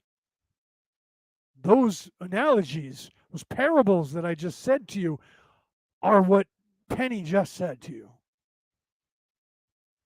What I just said to you. It is beautiful, that which you cannot fathom. It is wondrous, and it is the most beautiful thing, the recognition and realization of that. That's why the Sufi, when he woke up and was awake, burned all of his books because they meant absolutely nothing. Because it's all, they're there because they are the truth. That's where it says the truth will set you free. These are all Christian proverbs, but they're not from Proverbs. Some of them are. But all of these things are little micro bits of information, which is the knowledge, because the truth shall set you free. And people say, well, that's just me telling the truth. I was knighted by the church, and if you watch the Kingdom of Heaven, when he knights, it's very, very close to the true knighting. By the way, I'll tell you his words. Some of the words that he uses, a knight must have broken the ranks of silence and told those, because when he says, "Be upright and speak the truth, even if it leads to your death," and then he smacks that kid across the face and says, "And this is so that it reminds you of your oath." That is done. They've changed it in the modern day. They don't smack you across the face anymore because that became passe, and they didn't want to hit people in the face anymore, give them a bloody nose. But they used to do that until the modern era, until not too long ago. Only 20 or 30 years ago, I was knighted in the day that Pope John Paul II died, April, I think it was the 6th of 2004. I'll have to look it up. But it was actually, while we were waiting to go in and be knighted, everybody's pagers and Blackberries, because we didn't have smartphones back then. All the pagers and Blackberries started going off. Beep, beep, beep. Phones rang, cell phones rang. We found out the Pope died. And then they came out with a podium and a microphone and speakers and told us that Pope John Paul II had just passed. And then 42 of us went and got knighted. We were the only 42 on the planet that were knighted minutes after. Well, it took hours for everybody to get knighted, because each person is knighted. They weren't like everybody got knighted all. They called 4 people up, and you took a knee, and they knighted each one of you individually. And then you got up, rise a knight, and then 4 more took a knee on a pillow, and were in front of clergy with the sword, and you were knighted like you see in if you watch Excalibur from 1982, and he says what he says in the name of God and St. Michael and St. John. That's real, by the way. And they touch your shoulders with the sword. That's real, by the way. I'm getting chills saying it, getting goosebumps, because it's real. And 4 men are knighted at a time. 42 of us were knighted that day out of this entire earth. When Pope John Paul II gets canonized and becomes a saint, there will be 42 of us, if we're still alive, that were knighted on the day of his sainthood, the day of his feast. And those lucky few, 42 of us. So that's pretty badass for us. Anyways, and if he never becomes a saint, we still have that. And the reason this is important to those of us in the Knights of Columbus are that, especially the ones who are 4th degree knights who have been knighted. The reason that's important is that the Knights of Columbus, who are descendants, the creators were descendants of the Templar Knights back 150 years ago, back east in Connecticut. Father Michael J. McGivney, an Irish Catholic priest, formed the Knights of Columbus, and it took 150 years for the church, the Roman Catholic Church, to officially bring the Knights back into the fold. And it was Pope John Paul II who acknowledged the Knights of Columbus, once again, all 2 million of us at the time, as I was not knighted yet. I was a brother knight, but I was not officially with the sir title, but I was a monk, a paladin, a warrior monk, who became a warrior knight on the day of his death. But he said they are now officially instated as knights of the Holy Roman Catholic See. So the Catholic Church, the Roman Catholic Church in the Vatican, acknowledged the Columbus Order of Columbus as not official knights of the church. The only knights of the church currently to be knighted by the church. The only other people that are in charge of the church, oddly enough, are the Swiss Guard. And Switzerland, was actually invented by the Templar Knights when they went into hiding. See, the church actually knows that. That's why they have the Swiss Guard, which are knights from Switzerland, who are descendants of Temple Knights who created Switzerland. And the monetary system that we currently use on this planet was the monetary system that the Templar Knights invented before they were outed and arrested and tried to be told that we're heretics. Anyways, okay. So, all right. So I'm going to go. I'm going to leave you with that. Don't believe a word I've said. Question everything. Look it all up. Okay? Have a great night. I love you all. We'll start up session 7 next week here on Friday. Guys, have a great weekend. I love you. Make sure that you share this out to all your friends, anyone you think might be interested in this. And like I said, many of you don't believe a word I say, think I'm crazy. That's okay. Those of you who are still here and have made it through to the end, I love you even more. And you guys are probably here because you're going, yeah, and I'm preaching to you, and you're the choir. You're singing the same song, right? But that's okay. You guys need to hear the same thing that I need to hear, that what we're doing is right and we're on the right path. We don't get told that. In this day and age, you only get told negative shit. You don't get told positive shit. Okay? So not only am I here to give the tools and to pass on what I have learned, but I'm learning as I go. I'm not just a teacher. I'm a learner. To teach is to learn. To learn is to teach. That is the symbiotic relationship that are both. You can't learn without teaching, and you can't teach unless you learn. Okay? So to think that you know everything is ego. I don't need to learn anything. I know it all. Bullshit. I am in the place that is the third run from the bottom. Okay?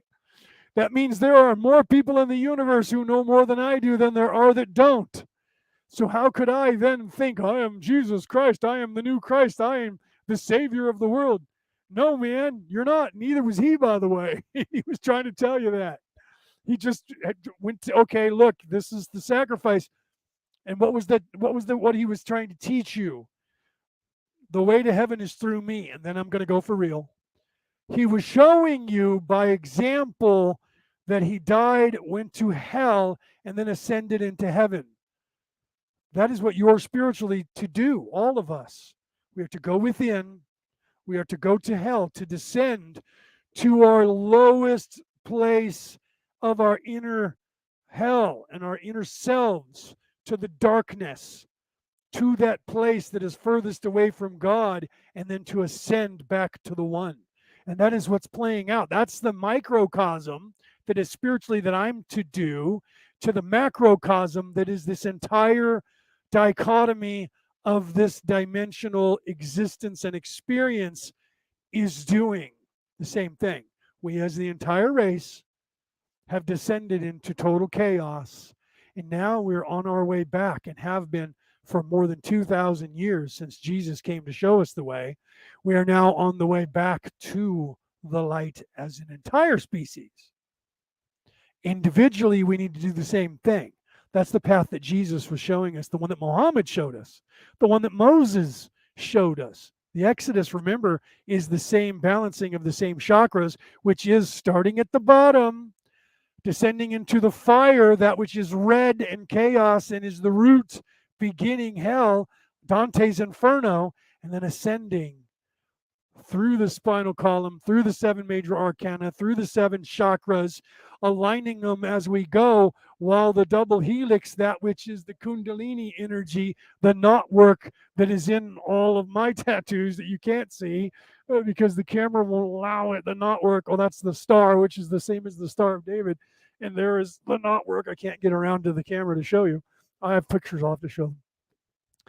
That is the knot work, that is the spiral, that is the kundalini energy going up the spine and then coming out the top of your head when you awaken your third eye, and then you blossom into the existence and understanding that is infinite wisdom, infinite love, infinity itself, infinite knowledge, everything that is. And it is beautiful. And once you see it, you can't unsee it unless you choose to, which is what we all did to come back down here to do this. Those of us who are, in fact, what we call wanderers. All right, guys, I love you. Have a great weekend. Have a great night. I will see you next week. I don't know if we're ever going to start doing Skull Island again. If not, I'll start doing something else on another day that isn't just. Although all of this is to do with, everybody goes, oh, he's talking politics again. I don't want anything part of that. Politics is only the religion of evil. That's all that is. Power, money, politics, government, corporations, monetary values, schools, that entire caste system that is the organization from the bottom to the top of anything that is set up that way, so that you are in debt, that you owe money, that you have to pay money, that you have to have somebody who is in charge of you, that is higher up in you, they have a rank and a station and all of that, and the people at the top that have the power and that is the religion of evil. That is why they want the separation of church, which is the religion of light, and separated from church and state, because statehood is the evil religion, not Satanism. Satanism is just the way, in fact, that they, or Luciferianism, Lucifer, and that is the way in which they think for their religion, which is statehood. Do you understand? Have a great night. Have a great weekend.